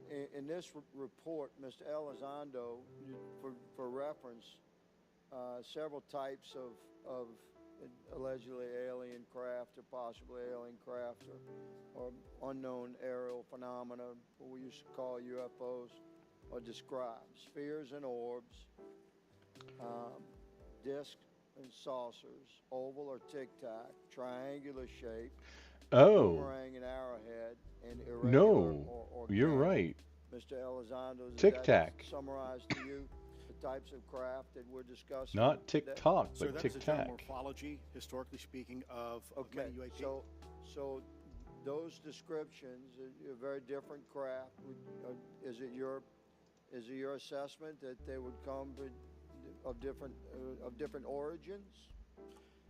It's possible, but it's also could be in a sense a matter of utility. And let me just state for the record, I never read the report that or the article that Mr. Schellenberger put out. The reason That's is, a good point. We're just referencing it yes, sir. for descriptive purposes for the American people. Mr. Schellenberger, in this report, it's striking to me that regarding the descriptions of experiences with these various craft, several of them include biological effects and several do not. Are you familiar with what I'm talking about? Yes. Okay, so spheres and orbs, triangular craft, and irregular or organic craft include some descriptions of biological Tic effects, Tacs. including feelings of unease, electronic device malfunctions, long-term psychological effects such as anxiety or insomnia have been noted, feeling of being watched, a shared awareness with the triangle craft, and under the irregular and organic craft, biological effects include physical sensations of warmth or cold and unexplained smells, psychological distress. So these are very specific descriptions of the reactions of human beings, which allegedly have been noted from a study here, a report. All of those experiences would have been described by the sources that the author used. I'm not sure I understand. This is a very broad description of biological effects, and it's striking to me that they are present with relation to some types of craft, but right. absent in others. This would require a great deal of research and study. Can you explain that? My understanding is that this is the database is very large. It includes both the images, the videos, the still images, as well as the human intelligence, the reports, the raw data from individuals having these experiences. So in answer to your question, yeah, I mean, I think we're looking at a very large amount of data collected over many decades. And that data is held by the Department of Defense? Well, I will say that after I published, I was told that this program, that the USAP was actually managed by the Department of Defense, but held at the White House. Roger But that. that's a single source, and I don't have multiple sources to verify that. Thank you, sir. I did my best to trick an answer out of you. I was partially successful. Madam Chair, I yield. Thank you. I now recognize Mr. Frost for 5 minutes of questions. Thank you, Madam Chair. In addition to serving on this committee, the Oversight Committee, I also serve on the Science, Space, and Technology Committee, where we often discuss how essential data and evidence are used in science and used at departments such as NASA. During a hearing, NASA Administrator Nelson affirmed the importance of NASA in helping us to understand UAP. Mr. Gold, if the government doesn't have the data it needs on UAP because, say, someone who saw something is concerned about stigma, public backlash, etc., or maybe there's just not good systems in place. How are we supposed to ultimately figure out what's going on? Yeah, thank you for the question. And let me compliment Administrator Nelson that there wouldn't have been a UAP independent study team if it wasn't for his leadership and courage. We're talking about data and where we can get data from. As I described, NASA has whole archives of data, much of which I believe will likely have information Whence we can get that will help data, inform UAP. ending a sentence with from. We need only look. And again, in an era with AI Whistleblower. and ML, we can relatively quickly Hot. and easily go through it. So I think it's something that we should encourage NASA to do. However, for Chairman Grothman's comment about UAP focusing on national security sites, I believe there's something, sir, that you may have heard of called sensor bias. That because we've got more cameras, more monitoring of national security, we don't know how extensive UAP activity may be over civilian areas. And this is to the second part of your question, where we're not collecting the data. We're not collecting sufficient data from pilots. We're not collecting sufficient data from civilian and commercial activities. And this is, again, where ASRS, I think, could substantially change that, get the data out there, here we and go. allow us to do good science. Thank you. I mean, on the data, you know, I'm a really big proponent of transparency. But obviously, there's always a little bit of balance that we have to have in government on transparency as well. I mean, last year, NASA appointed a director of UAP research in response to the recommendation by the independent study team. In the final report, there's a quote: "Despite numerous accounts and visuals, the absence of consistent, detailed, and curated observations means we do not presently have the body of data needed to make definite and scientific conclusions about UAP." Can you just talk really quickly about that balance of security and transparency? So I can say, having served at NASA, It's missing is the localization most adapter. transparent organization I've ever been in. When we would have conversations of executive leadership, things would leak out almost instantly. So I can assure you, intentionally or not, NASA's very transparent. I don't know if many of you have worked Prices with on engineers things and are scientists. outrageous. They love to talk. So I believe that NASA is a paradigm of transparency, but we must have the ability and the data to be able to be transparent with. And if we're not gathering that, if we're not looking at it, then we can't bring NASA into the game and get to that good science that you need. You know, it was about a year ago, I was touring a facility with a pretty senior government official. We went by a certain hangar and they said, yeah, that's, you know, a company leases that out. We don't really know what's going on in there. We have no way of knowing what's going on in there. And there was a few of those, in fact, while we were driving around this facility. To what extent do you think that some of the UAP out there comes from off-the-books or unauthorized experimental aircraft? I mean, I think probably the vast majority of UAP are drones, experimental aircraft, weather conditions, which is, again, why I say if we review the data, I think we're going to discover a lot about things we weren't even thinking about. But there is a percentage that isn't. And looking into those anomalies is how discoveries will be made. And relative to science, Congressman, if I can say, when NASA studies black holes, when NASA studies galaxies, we have instruments that are tailored to do so. With UAP, we're using cockpit gun cameras or cell phones. We could never do good science with that. And let me tell you, the NASA budget is under pressure. We need to make sure that the Artemis program is funded fully. We need to beat China to the moon and maintain our presence in low Earth orbit. So NASA would need more money to do this, but I think tailored instruments that would look at UAP in the same way that we have tailored instruments to look at astronomical data is important to gathering valuable and uniform information. If we were studying black holes by using fighter cockpit cameras, we probably wouldn't know that much about black holes. 100%. Well, I think it's important that federal leaders take the necessary steps to ensure that UAP does not pose threats to the American public as well, and that we have the necessary budgets to collect this data so we can actually see what's going on. And I'm fully supportive of funding the Artemis mission. What am I doing? It's very important. I can literally test the power supply the pilot is right here. A frat brother of mine. He is a member of the Phi Beta Sigma Fraternity Incorporated, and so I would love to see my fraternity make it to the moon. Well, Redwire is building the cameras for Artemis, so we will take some pictures of your frat brother and get them. There we go. Thank you so much. I yield back. Thank you. I will now recognize Ms. Luna for 5 minutes of questioning. Mr. Elizondo, to your knowledge, can you name the country and around time frame that the first back-engineered UAP program started? Ma'am, unfortunately, I would not be able to have that conversation in public. Can anyone on the panel name that? None of you? Okay. This next question is for Mr. Gallaudet. To your knowledge, have any my USOs ever holder's outpaced our I'm submarines? stuck. Yes, ma'am. At what magnitude? I don't have the exact speed, but again, a witness came to me, a credible former submarine officer who observed it on sonar data. And this was in the 80s in the North Atlantic during a storm, and it outpaced his submarine by orders of magnitude. Are you aware of any hotspots that currently exist off our shores in North America? Not with sufficiently credible data. 1 amp.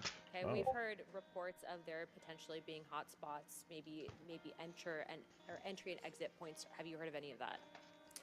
I have it not, ma'am, but my colleague here, Mr. Elizondo, does Okay, discuss so that's the little some symbol there. USO activity. It tells us that the he's ring is observed in positive, the certain tip DoD is databases. negative. Just the Mr. tip. Elizondo, in regards And it's at to 12 amp these or aircraft being 12 piloted volts, by whatever 1 they amp. might be non-human biologics, would you agree that it's likely that they are being piloted by some mind-body connection? Ma'am, I think it is safe to presume here that they are being intelligently controlled because they, DC. some cases seem to anticipate our maneuvers, and in other cases they seem to, I came across an email where the word "stalked" was used in a very secure email between Navy officers discussing their ships being pursued by a UAP. In our previous panel, we had Grush, and he had testified to say that some of these were interdimensional beings. Can you speak on that at all? Ma'am, I'm not qualified, certainly as a scientist or otherwise, to speculate points of origin. I looked at everything from a scientific perspective. So if you look at, for example, instantaneous acceleration, which was one of the observables of the program that I belong to, ATIP, the human body can withstand about 9 G-forces for a short period of time before you suffer negative biological consequences, blackouts and ultimately redouts and even death. Comparison, our best technology, the Redouts? F-16, which is one of this older platform, but one of our most highly I don't know what maneuverable that is. aircraft, manned aircraft, made by General Dynamics, can perform about 17 or 18 Can we G-forces check before you start having volts? structural failure, meaning that the airframe begins to disintegrate while you're flying. The vehicles we're talking about I want to check are amperage, but performing can we check volts? 12. in excess of 1,000, 2,000, 3,000 Gs. Are So we seeing this? I guess would it be safe to infer that they're living craft? I'm not prepared at this point to state for the record We can do the hold there. is something alive or not, Yeah. because even that definition is hard. There was a time in science we thought that life required oxygen, and we now know that's not true. There are anaerobic bacteria that thrive in oxygen environments that lack oxygen. And so also same with photosynthesis. When I was in college, I was told everything is derived from photosynthesis as a form of energy. In reality, that's not true. There are things that live off of chemosynthesis. So we're constantly having to reevaluate our understanding of what the definition of life is.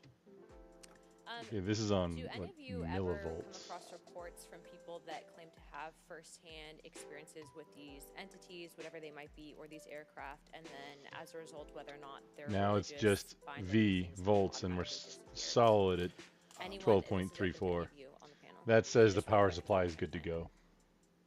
Lou? Ma'am, It's very solid. I've always been a nuts and bolts kind of guy. When I was at ATIP, I was focusing Can more on we- the performance characteristics and less on the potential occupants. Okay, the reason I ask Can is we read because the it amps? seems like just based on our conversations that we've had people that say that there are good and bad of whatever these things are. And so my concern from a national security perspective is A, that true? B, are you guys hearing the reports of that? And C, I think moving forward in regards to technology, Mr. Gold, if you can answer this real quickly, some of these aircraft, it seems that they are operating off of energy that we don't currently have. But just yes or no, in your opinion, if we were able to obtain that, would that impact humanity for the better or negative? Would certainly save us some money on funding on Artemis. Definitely. And this is a national security issue, that if there is such technology out there, we're not the only country that might have access to it. We don't want to be on the wrong end of technological surprise. Okay. Thank you guys for your time. All right, thank you. I will now recognize Mr. Garcia for 5 minutes. Thank you, and I apologize for stepping out. My governor is here upstairs, so I'm trying to get in between meetings, so apologize for that. Well, I want either way. to start by just asking everyone on the panel. We got 12 volts. I had a chance to read all the testimony before, but just to set the agenda, just if we can go down real briefly, do you believe, just for the record, that it's good to go. The federal government, any part of the federal government, is knowingly concealing evidence about UAPs from the public? Yes, sir. 100%. Yes. Yes. Thank you. I also want to just go down the line. I know many of you have already said this, but just for the record again, just briefly, what do you believe UAPs? Don't get involved. How you doing, sexy trousers? Strong evidence that they are non-human. Hi. We just verified that the power supply is good to go. So. Don't know, but we must find out. Okay, thank you. I appreciate those answers. The goXLR might just be roasted. It might be something that I missed. Really important information. Not sure yet. Thank all of you for answering the questions. Admiral, I just want to go back to one thing. Now, last year our subcommittee heard from 2 retired Navy pilots. I might need to follow the traces to. UAPs. Actually, I think Ryan is here in the audience and been a great person to get to know and to have conversations with. He, of course, has been involved in the Safe Airspace for Americans Act with Chairman Graves, with Chairwoman Mace for UAP reporting by civilian aviation personnel. That doesn't make sense. Can you discuss briefly why it's important but either for way, civilian pilots to be able to report UAPs and why what? legal protections are critical for our national security? Well. Yes, Congressman, thank you. And I did invite Ryan Graves, I can bring over the on his advisory board for the Americans for Safe Aerospace, and the legislation that you bring supported the power and supply introduced, back over as well. And I think it's important plug it in that over more here. civilian pilots, commercial pilots report so we can better understand and learn and do research on UAP, as well as remove the stigma so more citizens report on what they we can observe. go on an adventure Also, it will only contribute to aviation safety with when electronics we have a better together. understanding of where these UAP are, how they operate, and at what The biggest thing is, am I missing a piece? Oh, I sure enough am. Will be important for moving science and research forward. Thank you, sir. And I just want to reiterate to my colleagues, I mean, this is a very bipartisan piece of legislation. There's a piece that plugs in, okay. The Congress, and it's for the incredibly important for the board, and that's obviously going to be for the lights in and out. But there might be a sanity check that tells it not to turn on. Hold up, this is a big deal. I need just a moment. This piece of what I believe is a larger collection of evidence and facts actually happened. We've been approached by pilots. We're going to plug that in and test it. That have been engaged with our office and others, and there is still enormous stigma. And essentially, we don't have a system where folks are feeling free to be able to report what they're seeing. And so I just want to reiterate that that advocacy.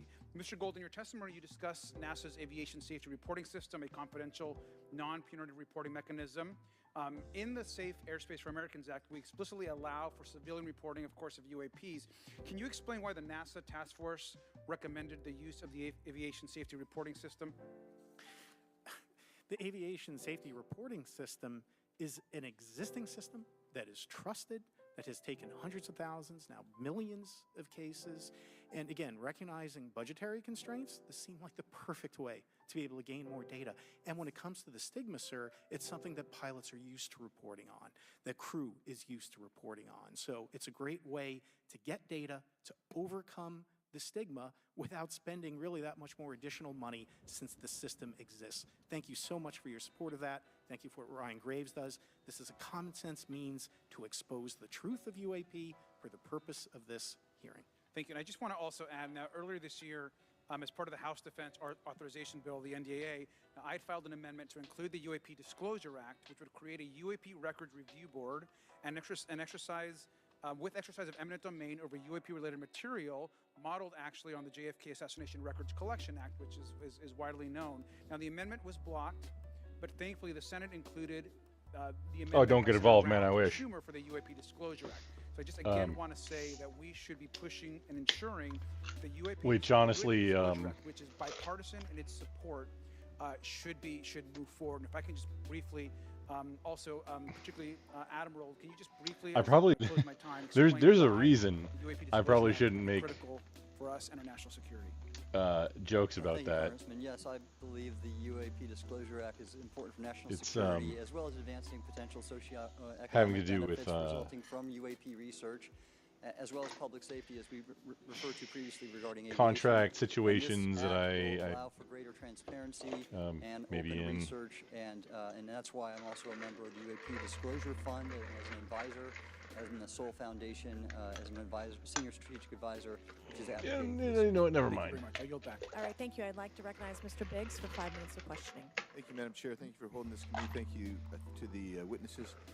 Admiral, the video that is called the Go Fast video, the email that you've talked about being deleted. Never mind any of that. I just want to briefly. These aren't the cover droids this. you're looking for. You said that the email, the author was asking whether any of the recipients were aware of the classified technology demonstrations that Dry off the explain the hands. objects that were observed. And then you said the email disappears. Then you guys have a series of meetings. The commander of fleet forces and his operations officer never discussed the incident again. Is that right? Is that accurate? That's accurate, sir. And even during weekly meetings, it was never discussed again. My question for you is, you were in those meetings. Did you personally hear that nothing was going on about that? Yes, sir. I was in those meetings, and did you make inquiries about that? No, I did not, sir, because I inferred, since I had been read into other special access programs, that this UAP video was part of one that I was not read into, or any of the recipients, or the author of the email, and that an intelligence agency basically pulled it back and instructed the author of the email, hey, this is, you just conducted what they call spillage into a lower classification level, and when that's done, the procedures are basically to remove any of the communication. You're going to silo it. So, and you, Mr. Elizondo, you said in your report and your testimony today, a government work on the UAP subject still remains classified. Excessive secrecies led to grave misdeeds against loyal civil servants, military personnel, and the public, all to hide the fact that we are not alone in the cosmos. Fair? Yes, sir.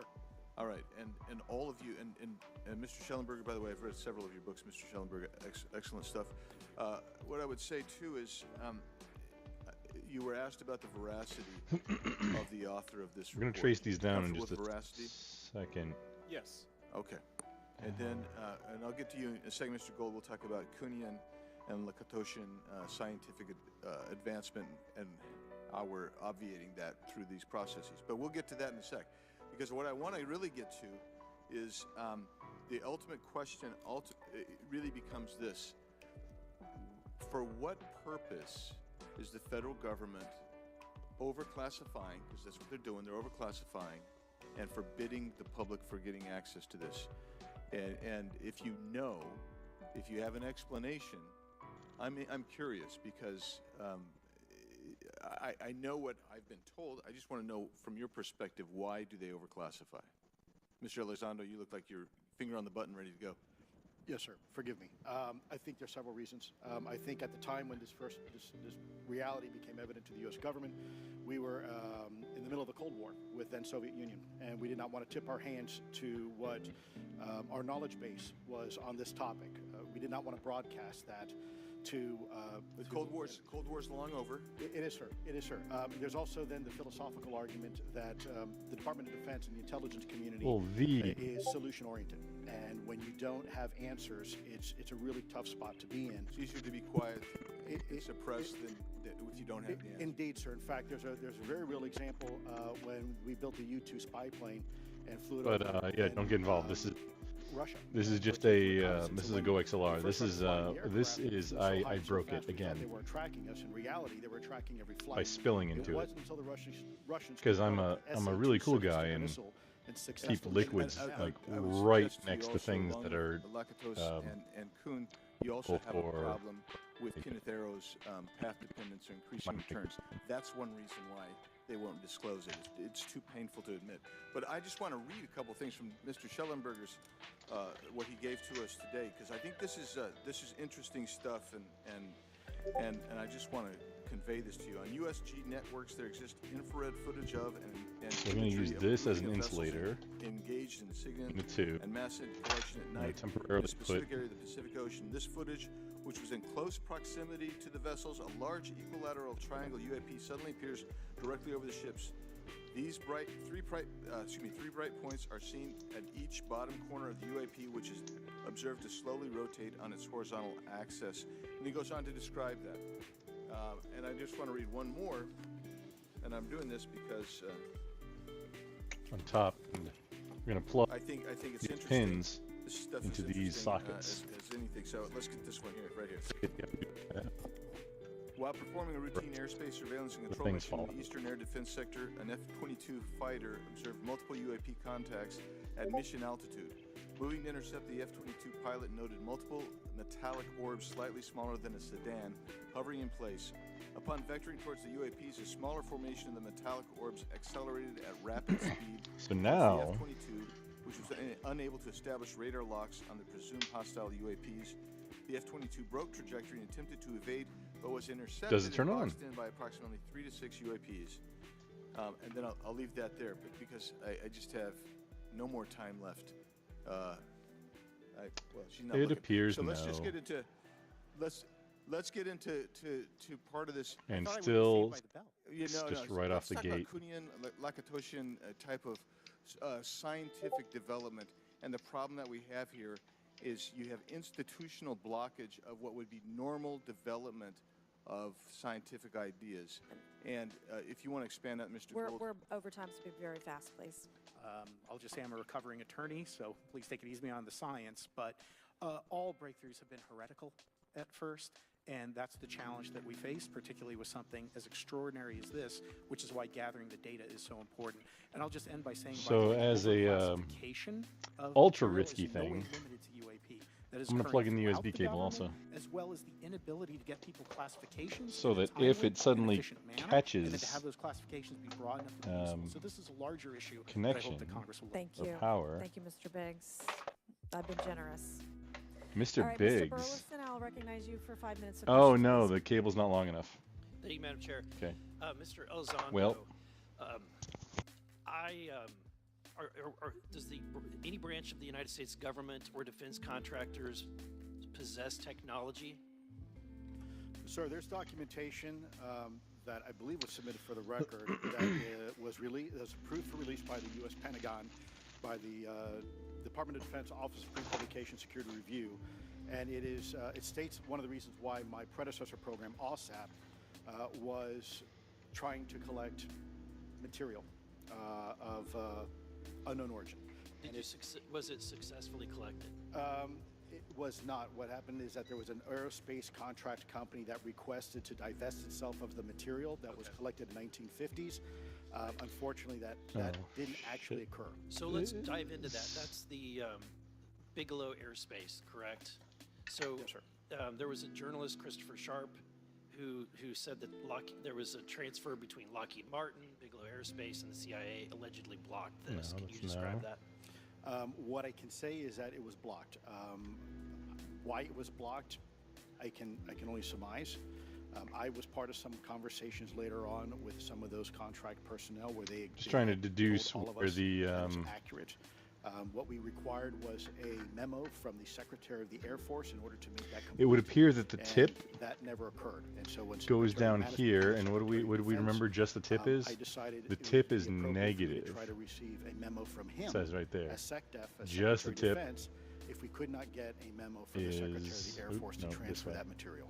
So if that material exists today, who's Trying in to not possession? get it washed out. Sir, I wouldn't be able to have that conversation in an open hearing. We'd probably have to have that. Okay, my question to you then is, if we were in a secure Nope, setting, no if we were in a focus. skiff, Well, would just you trust be me. It's able 12 to volt, 1 amp. provide The ring is or get access positive, to and the tip is something negative. whether it's of visuals or material that we can put our hands on, or biologics that would convince me, that would show me. Oh yeah, don't get involved. I just looked. Like they stopped making the goXLR, Sir, that and decision it's would not be mine.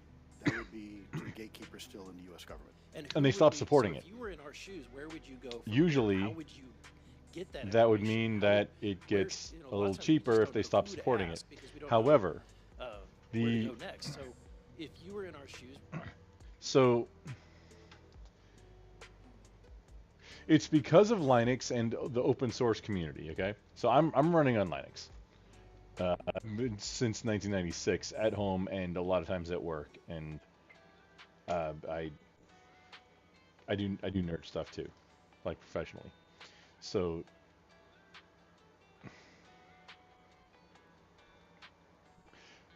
upon hearing that, oh, the goXLR TC Helicon is gonna stop supporting it, oh, that means that, oh, they're gonna go on sale and become a very dirt cheap item.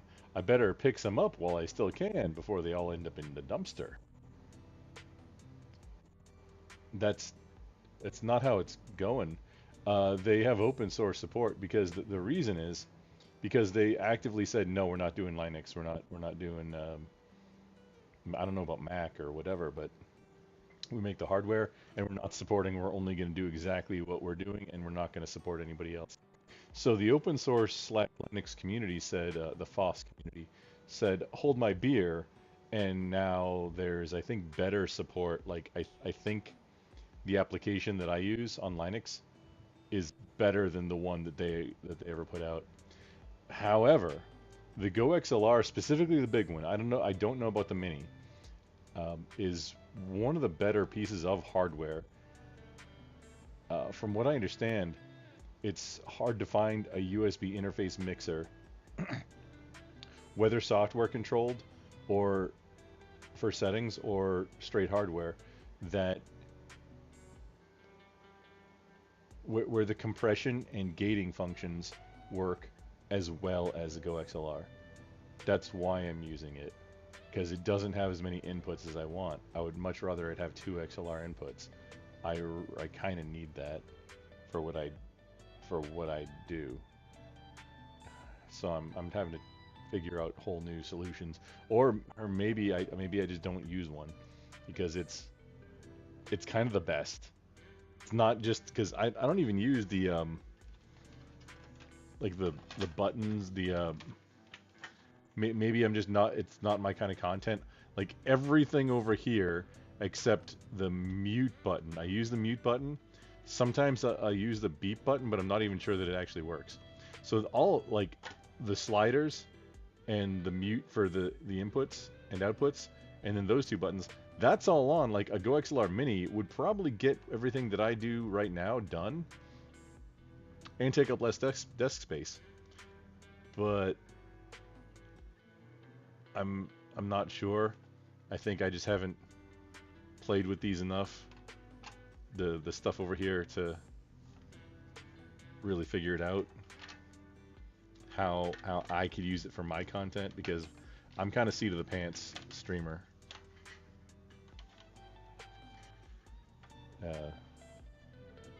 With all that being said, yeah, it's kind of nutty what the prices on it are right now for used ones. It's like $400 or $500 for a new one. Like that's, well, because they're not making them anymore, so it makes sense. But I'm looking at Slamazon and Fleabay right now. Yeah, $400 for a new one.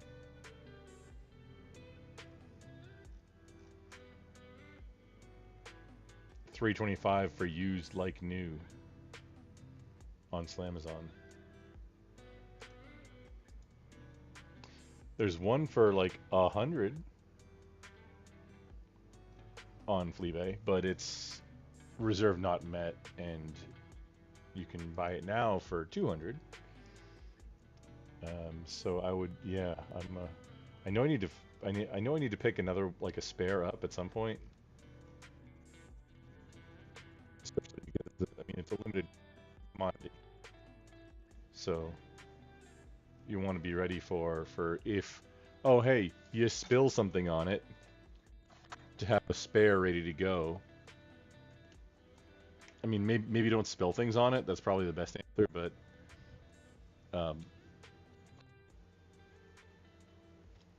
we're not there yet. so I want to have a spare ready to go.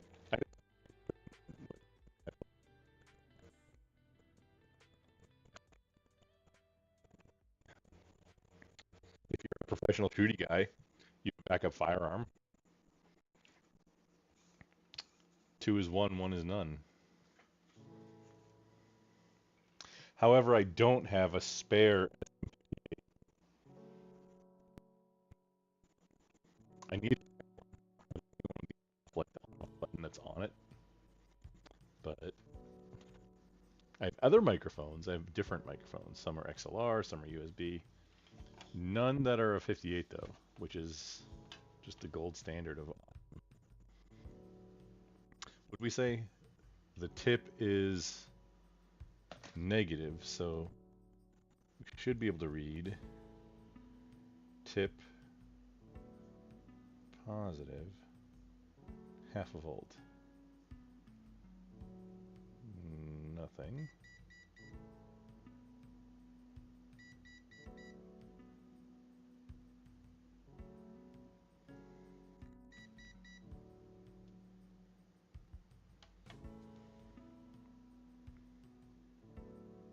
Is it the problem right here? Is the connector? It looks kind of janky. The solder looks super janky right here.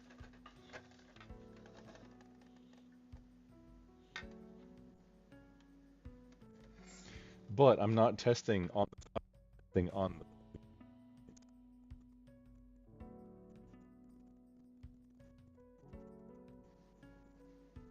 Which why are we getting 2 volts?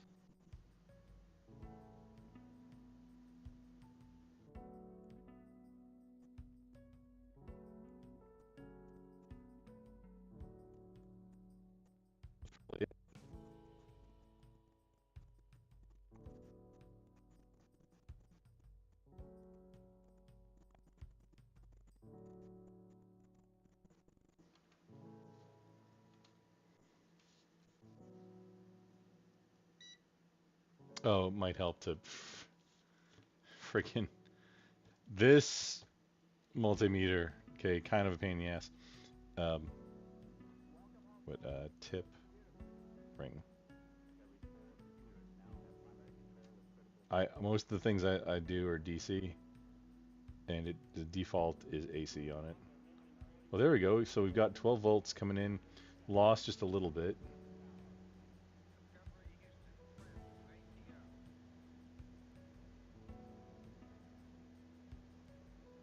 Okay, we're verifying.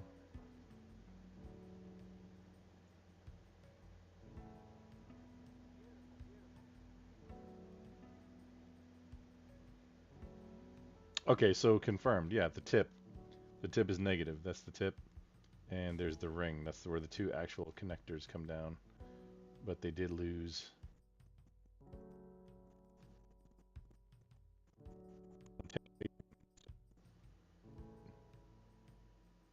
Electrical slop. 0.3 volts between the connector here to there, and then from it's going to.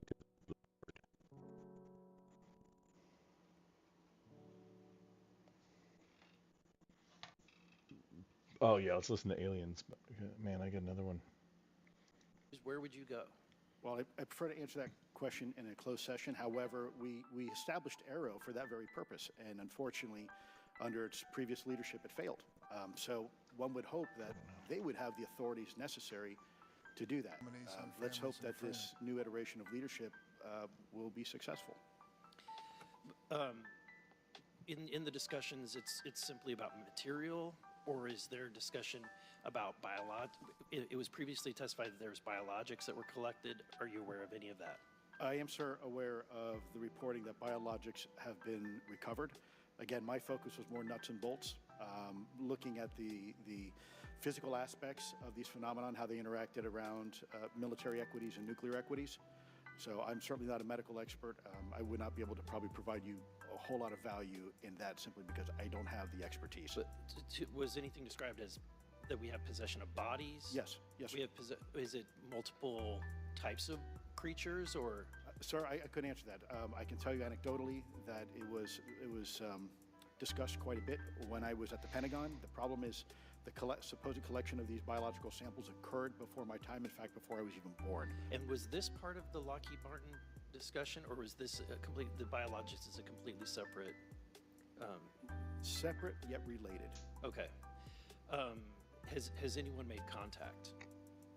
Sir, I'm sorry, could you specify? Has there been any, to your knowledge, any communication with a non-human life form? So the term communication is a bit of a trick word because there's verbal communication like we're having now. The problem is you also have nonverbal communication. And so I would say definitively yes, but from a nonverbal meaning, when a Russian reconnaissance aircraft comes into U.S. airspace, we scramble 2 F-22s, and we are certainly communicating intent and capability. I think the same goes with this. We have these things that are being observed over controlled U.S. airspace. And they're not really doing a good job hiding themselves. I still cannot. Obvious. They have the ability I've been, to interfere with our peering over to see if I nuclear could find it. and our nuclear readiness. I think it got scrubbed. The United States government or in our contractors, are they pulling, technology from this? Or they're reverse engineering this?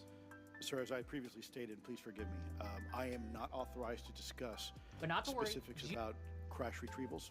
I signed documentation with the U.S. government. What I can say was, after a very thorough review process by the Pentagon, what I wrote about, and that was my limit, unfortunately, that I was given. Thank you. Yes, sir. Thank you. I would now like to recognize Mr. Timmons for 5 minutes of questioning. Thank you, Madam Chair. Mr. Elizondo, you just said something interesting. You said they don't seem to be hiding. They don't seem to be hiding. The UAP sightings are becoming increasingly brash, if you will, and we've been hearing about these. So now we get to follow years, traces. but they've generally been isolated and not as consistent and over critical military installations. Would you say that's fair? Is this becoming increasingly? Just confirm we got often, the ring is it and happening tip here. More and more. Great Hitting question, 12 sir. Let me see if I can answer this for you. and change. Certainly, there seems to be some indication that they're being provocative, meaning that they're, in some cases, literally splitting aircraft formations right down the middle. So that's an air safety issue. The question is it the frequency increasing? And really the response is it depends. Yes, it's possible that there is an increase in frequency. Is there a way but it's to also do this possible that there's lighting? heightened awareness now. And there's also more So it's not pervasiveness of reflecting all over the technology place. out Oh, that's there not too bad. that's collecting this information that Makes can the top of my record head this look like I have a information. So halo we're or not quite something. sure I mean, yet that's if not it's too bad. actually You just gotta watch an the shadows. increase in numbers of Think. these events, or is it that It's we just have too better bright. equipment now that to record these things, and I don't we like this have at all. a better ability, if you will, to I need it brighter than analyze this. these things. And that's my next question. Dude. It seems that a lot of these sightings occur near military installations. Do you think that these UAPs are intentionally targeting confirming, military installations, yeah, or still do you 12 think that we have increased abilities to volts. monitor surrounding the military installations? Sir, maybe both.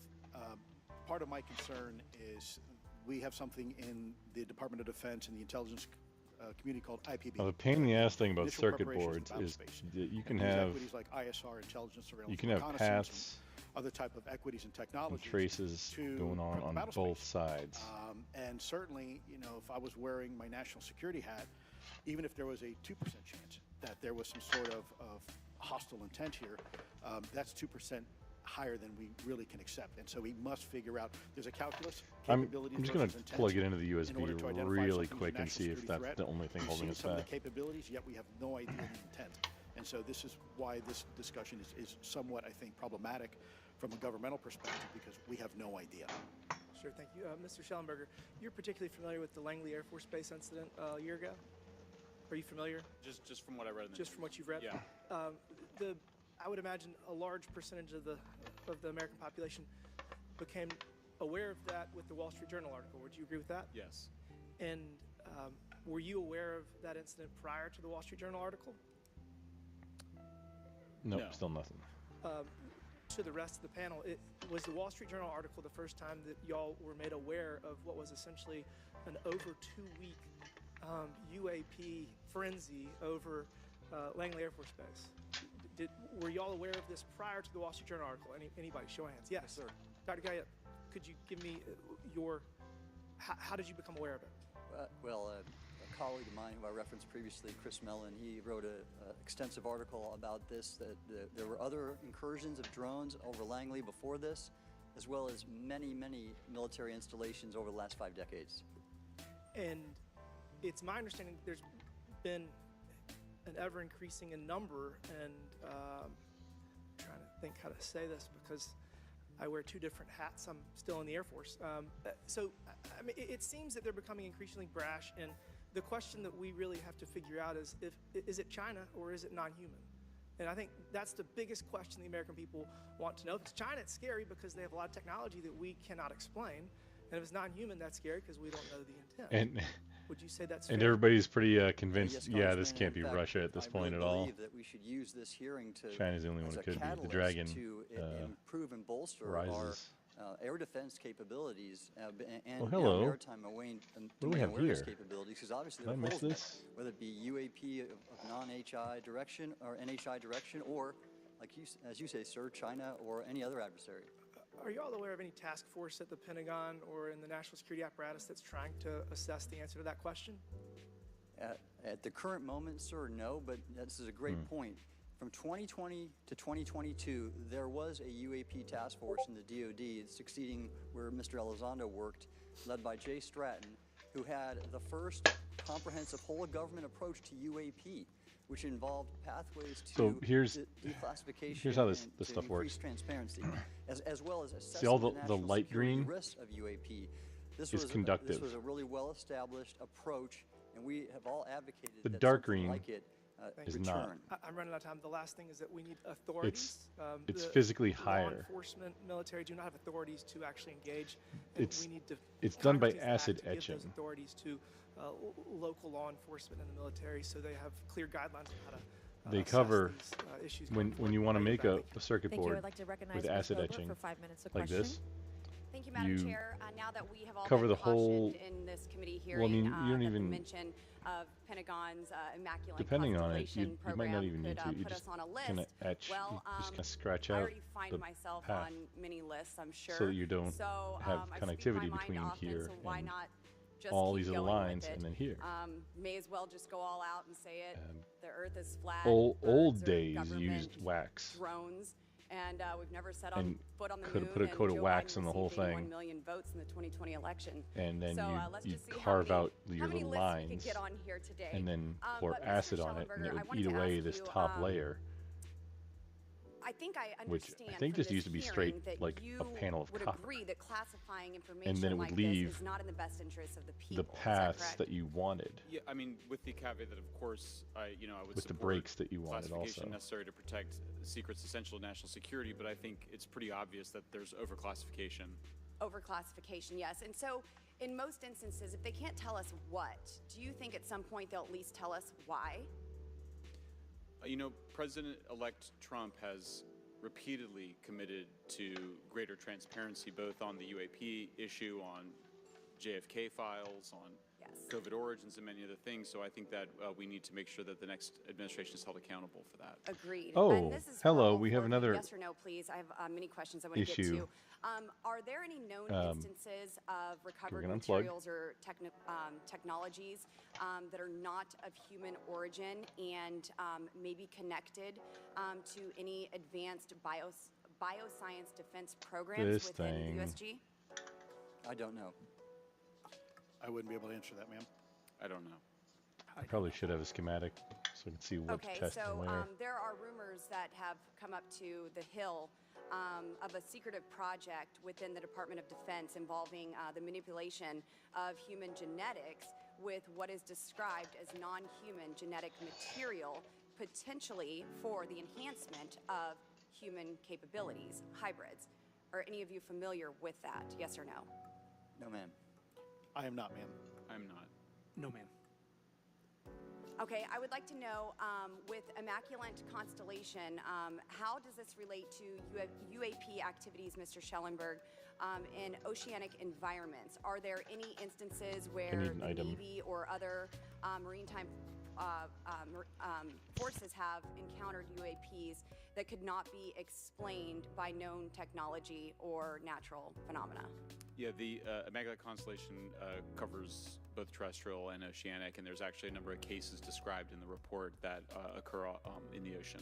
And do you believe that there is a concerted effort by the Pentagon to keep Congress out of the loop regarding these UAP activities, specifically in our waters? Yes. I think it's about 5% of our ocean that's actually been studied in detail by man, and we've studied more of space than we had of our own oceans. And so are there any accounts of UAPs emerging from or submerging into our water which could indicate a base or presence beneath the ocean's surface?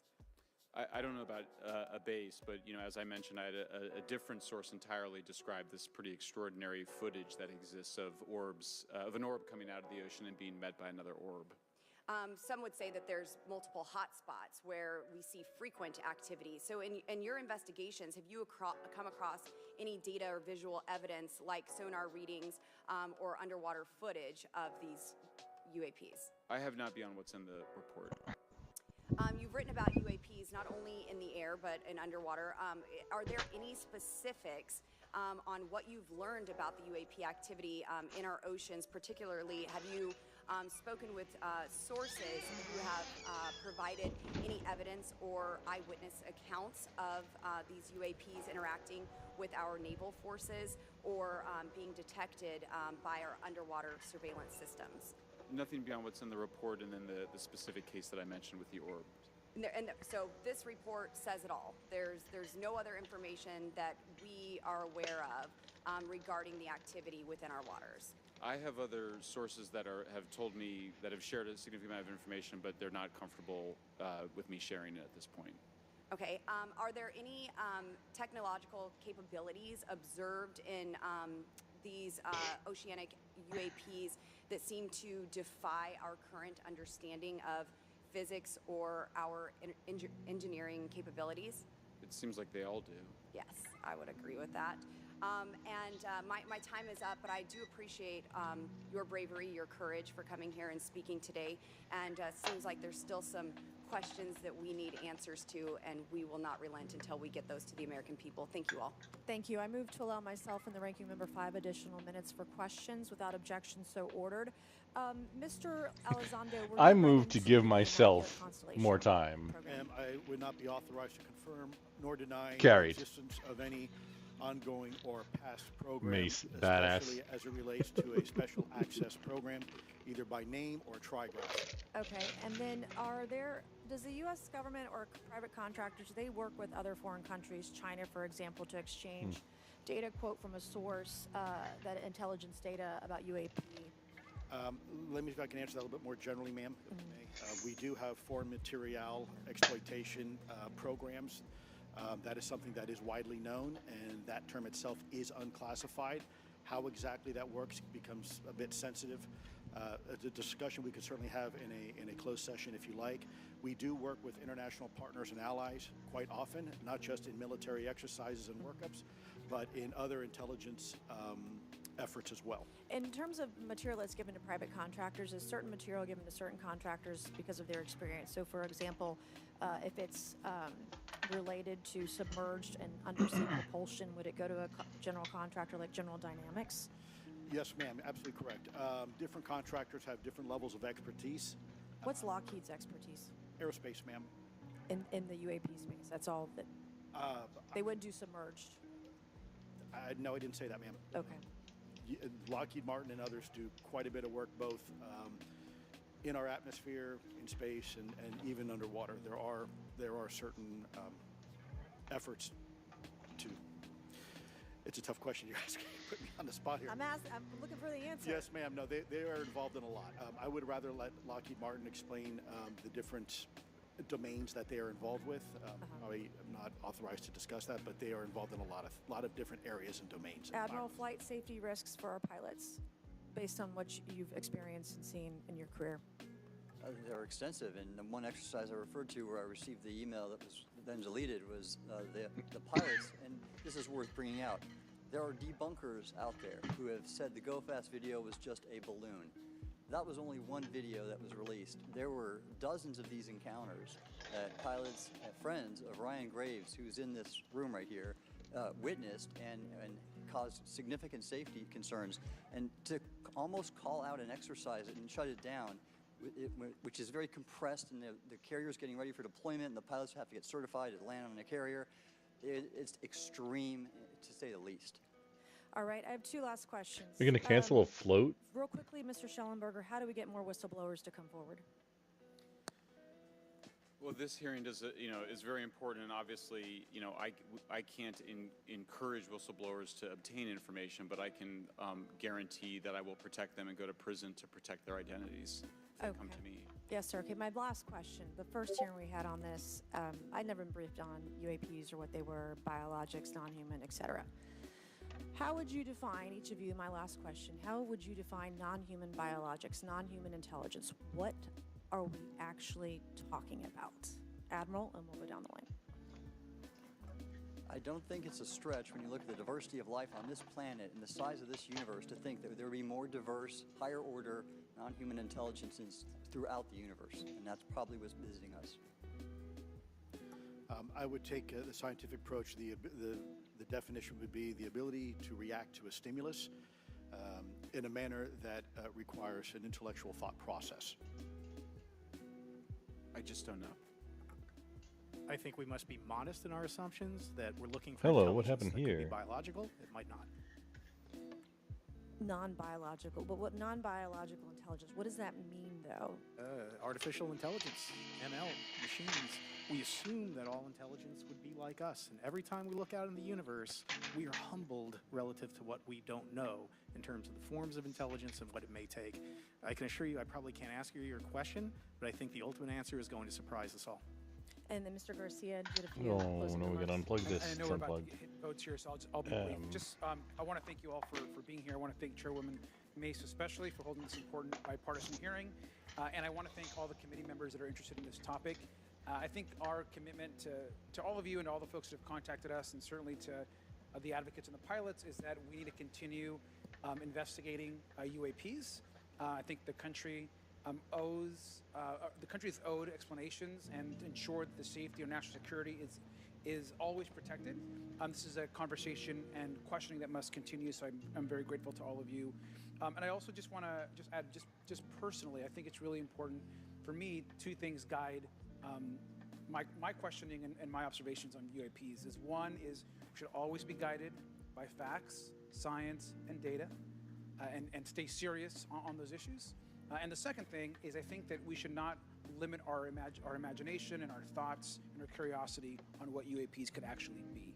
And I think those two things for me are really important, and I'm grateful for all of you to be here. So with that, I yield back. What is supposed to connect to we have this? Mr. Ogles, who is on the way. He's There's gonna not be a here connector. any second. Is that correct?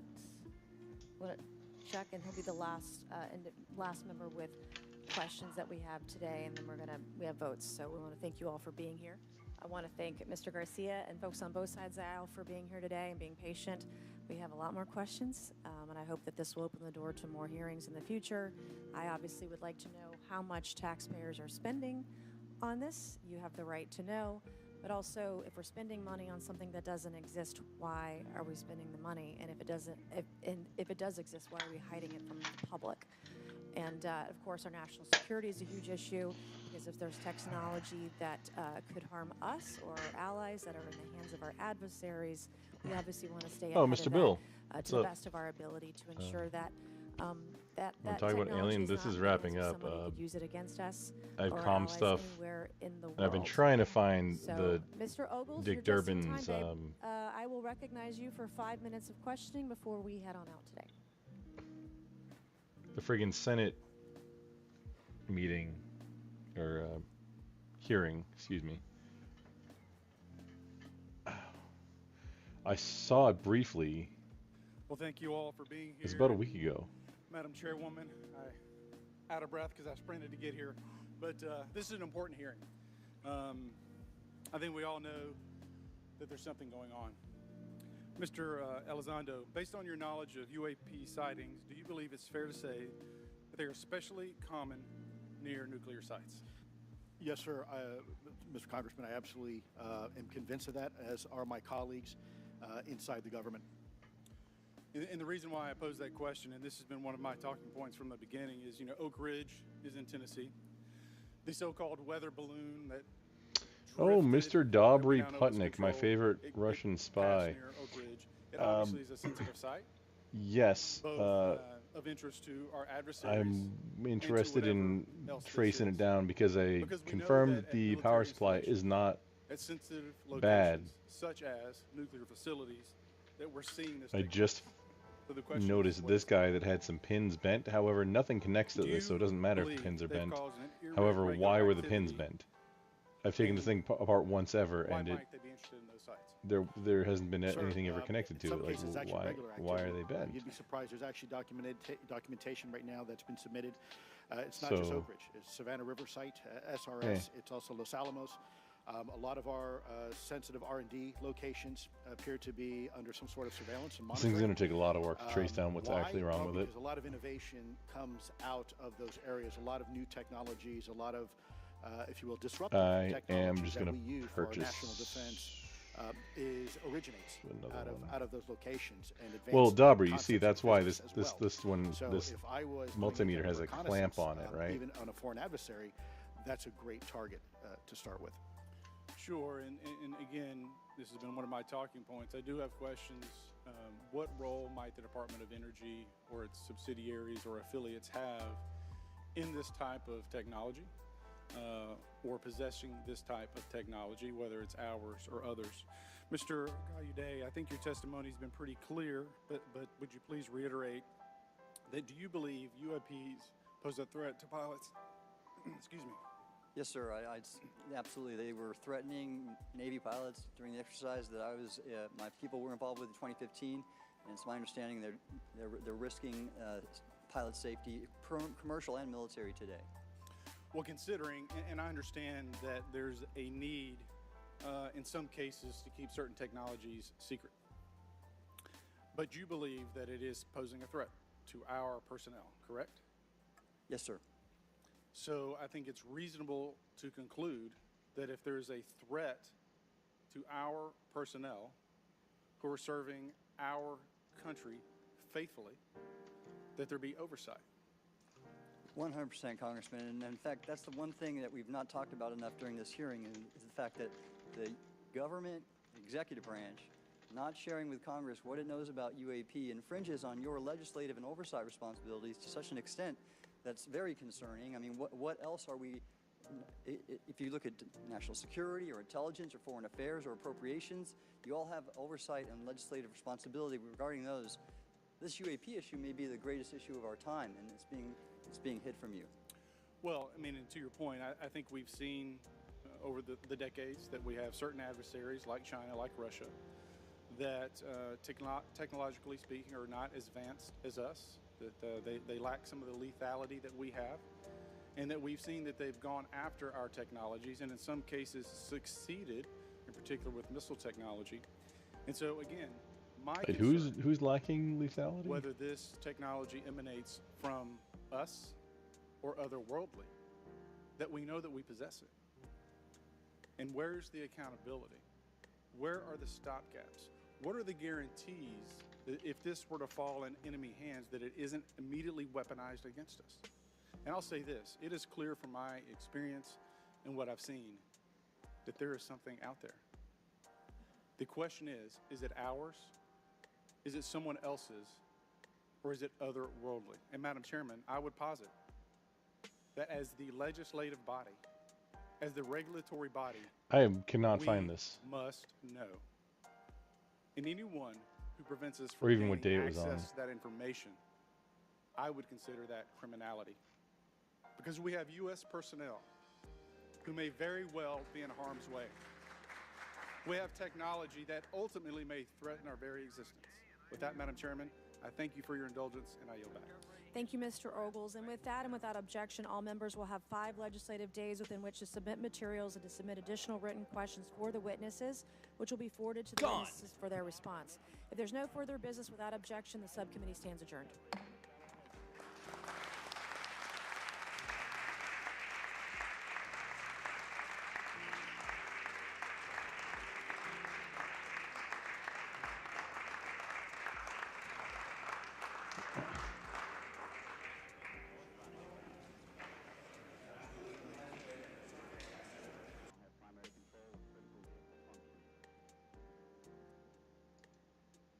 Been wanting to do this one for a bit, but this is Meme on review. Before we task get of started in this episode of Gun Meme Review, I just really wanted to check in and ask you guys, after the results of last week's election, how are you doing?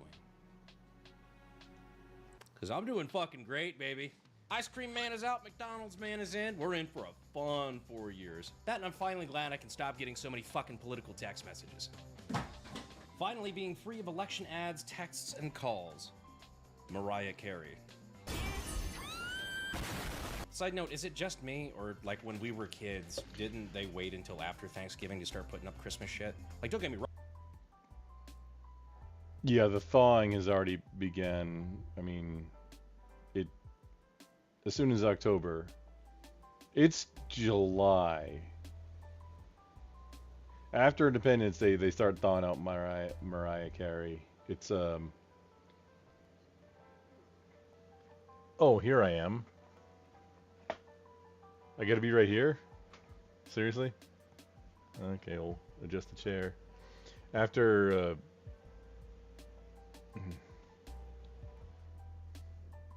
this is a giant pain. Like physically painful. We'll figure it out. After Independence Day, they start thawing out Mariah for the Be wrong, I love Christmas, but not in fucking October. That's okay though, I'm all around in a good mood. You could say that I've been unburdened by what has been. My girl just lost a day ago. Like, damn. I did want to take a moment to thank you all for your service in the great meme war of 2024. It's going to be hard to top the meme energy of 2016, but this election did come close. Also, people did point out that DiCaprio kind of looks like me in this picture, at least back when I was rocking that style of facial hair. So thank you all for your meme service. But your job isn't done yet, which brings me to the subject. Oh, the double hand So as the salute. incoming There we president of go. the United States, Trump is currently busy picking his cabinet. Over With the the help past of several the years, Avengers of tactical shooters politics, have exploded Elon Musk, in Vivek popularity. Ramaswamy, Games like Tulsi Escape Gabbard, from Tarkov RFK and Jr., Squad essentially were- just trying to make sure that this incoming government will be full of as many based people as possible. And a few interesting names have been thrown out there. So RFK Jr. has a website where he's actually crowdsourcing nominations for potential roles in the incoming government, which I actually think is a pretty rad idea. I mean, God forbid you give the people more choice. Sounds like a real threat to democracy to me. Anyhow, I was informed that my name was brought up. It turns out I was nominated for the head of the Bureau of Alcohol, Tobacco, Firearms, and Explosives, aka the ATF. Now, the ATF is the regulatory agency behind the firearms industry. Also technically alcohol, tobacco, and explosives, but, well... Let me guess, this isn't about the alcohol or the tobacco. It's mostly just a gun regulatory agency. They're the ones responsible for things like approving tax stamps if you're buying an SBR, suppressor, anything like that. Also for regulating FFLs and SOTs, like federal firearms license holders. They're also responsible for a lot of dumb fucking rulings as of late. But yes, on that website where people are being nominated for these positions, my name, despite me never telling anybody to go vote for it, is now at the very top of the list, which is not something I had in my 2024 bingo card, but has been a very fun development. And of course, you guys have been doing your job and memeing the hell out of it. If the Trump administration decided to ask me to become director of the ATF, I would gladly accept and help make America great again. Please God, let this happen because it would be so fucking funny. DC elites celebrating Brandon's election loss. Brandon getting nominated for ATF director. Watch out, watch out, watch out, watch out! Brandon Herrera's first day at the ATF as director. Hi. I don't want there to be Hi. feelings between us. Relax, guys. There really is no bad blood. But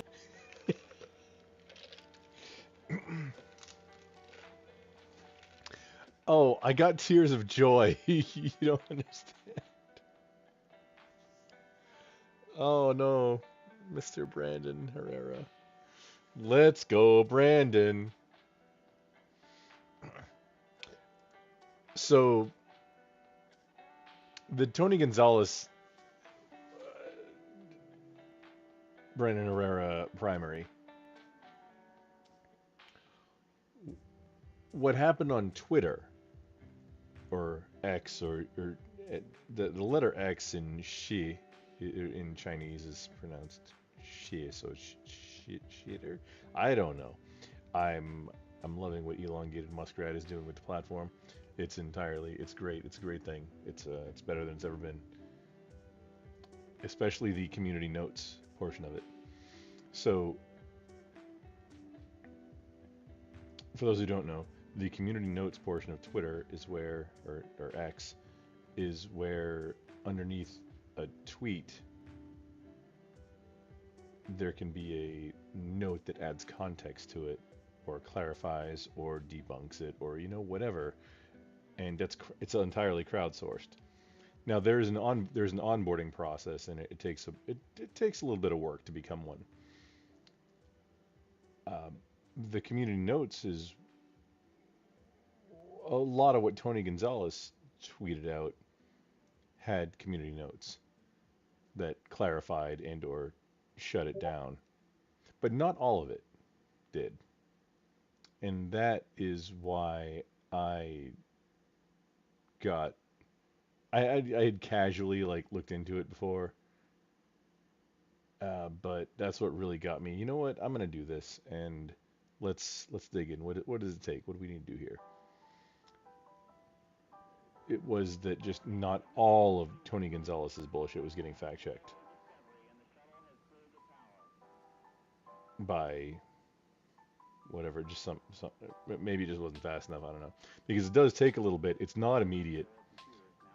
It can be pretty quick, but it does take a little bit because multiple people, if there's a contentious tweet, then multiple community noters are gonna make notes, and then they get voted upon on multiple categories, and then there's a counter note that can be made by community noters that say this shouldn't be a community note, like this tweet doesn't need community notes because of XYZ. And then other community noters, people in the community noting community, vote upon these or create additional things upon which to vote. There's a whole ecosystem of it. But the thing that so I'm a full member. I can make community notes, and then they get voted upon, and then if they get voted up enough, then they get published as the community note for a tweet. It takes a little bit, but the thing that got me motivated to do it was the fact that not all of Tony Gonzalez's nonsense was getting fact checked, and this was in the Republican primary, in the primary in Texas. The district that Brandon Herrera was running is Tony Gonzalez's district. It runs along the border roughly from El Paso to Houston, San Antonio, not Houston. Houston's freaking Bexar County confusion. Bexar spelled B-E-X-A-R. Go figure. It's a border county or district, so it's kind of a big deal.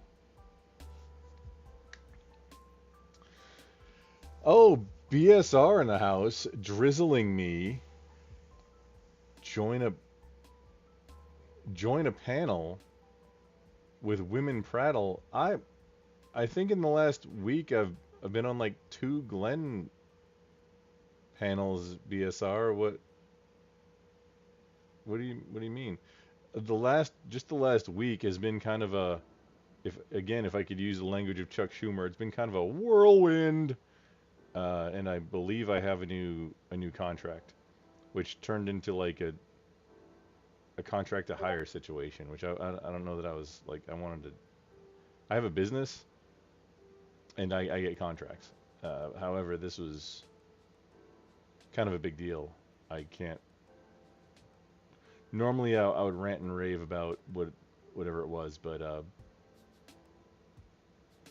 this one requires a clearance, so I can't talk about it, unfortunately.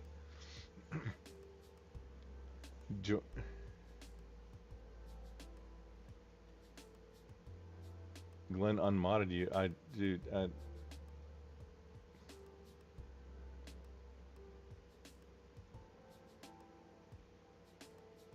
Doesn't he have? I don't know what's going on. I see sometimes, occasionally, when the panel is something that either I'm interested in or I could add value to, you know, as a professional streamer, that's what you're supposed to do is see, oh hey, it's an open panel. This is something where I could add value to the streamer for this, and also thus promote myself and my own brand in the process. And then it's a win-win for everybody. Or just like, bored. Who's up? Let's go yammer and whatever.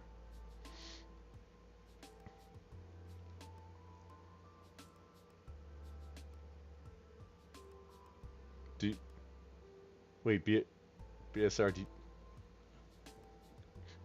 you want to do a mod for me?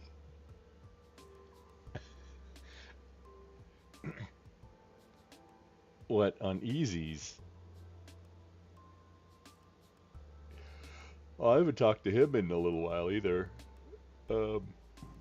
Actually, I'm kind of close to hitting up Frank Embry, because he, for me to watch the Grand Prix in like a Discord call and then have the map up and then like commentate on it while doing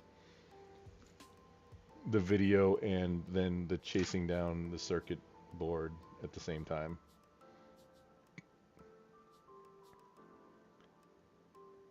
I mean, I don't, if you want to,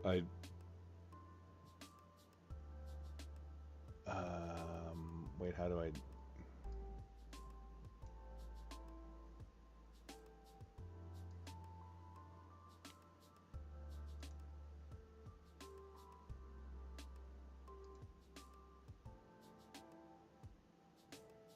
Oh, you go.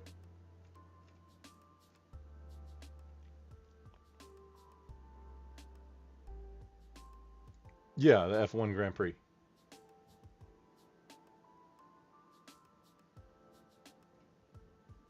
I got a buddy on Twitch. He doesn't stream anywhere else, and he's either he might already be covering it or he's about to, which I think he does it right with having, like, he watches it, but what he has on stream, there might be the audio for it, but he just has the map like with the positions up.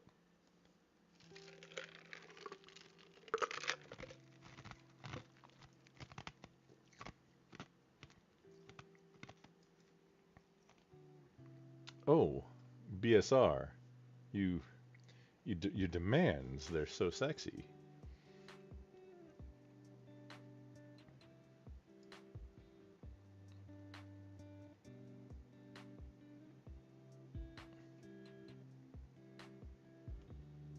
Wait, is Grid? No. Dude, hang on. I'll get you a link. I still don't.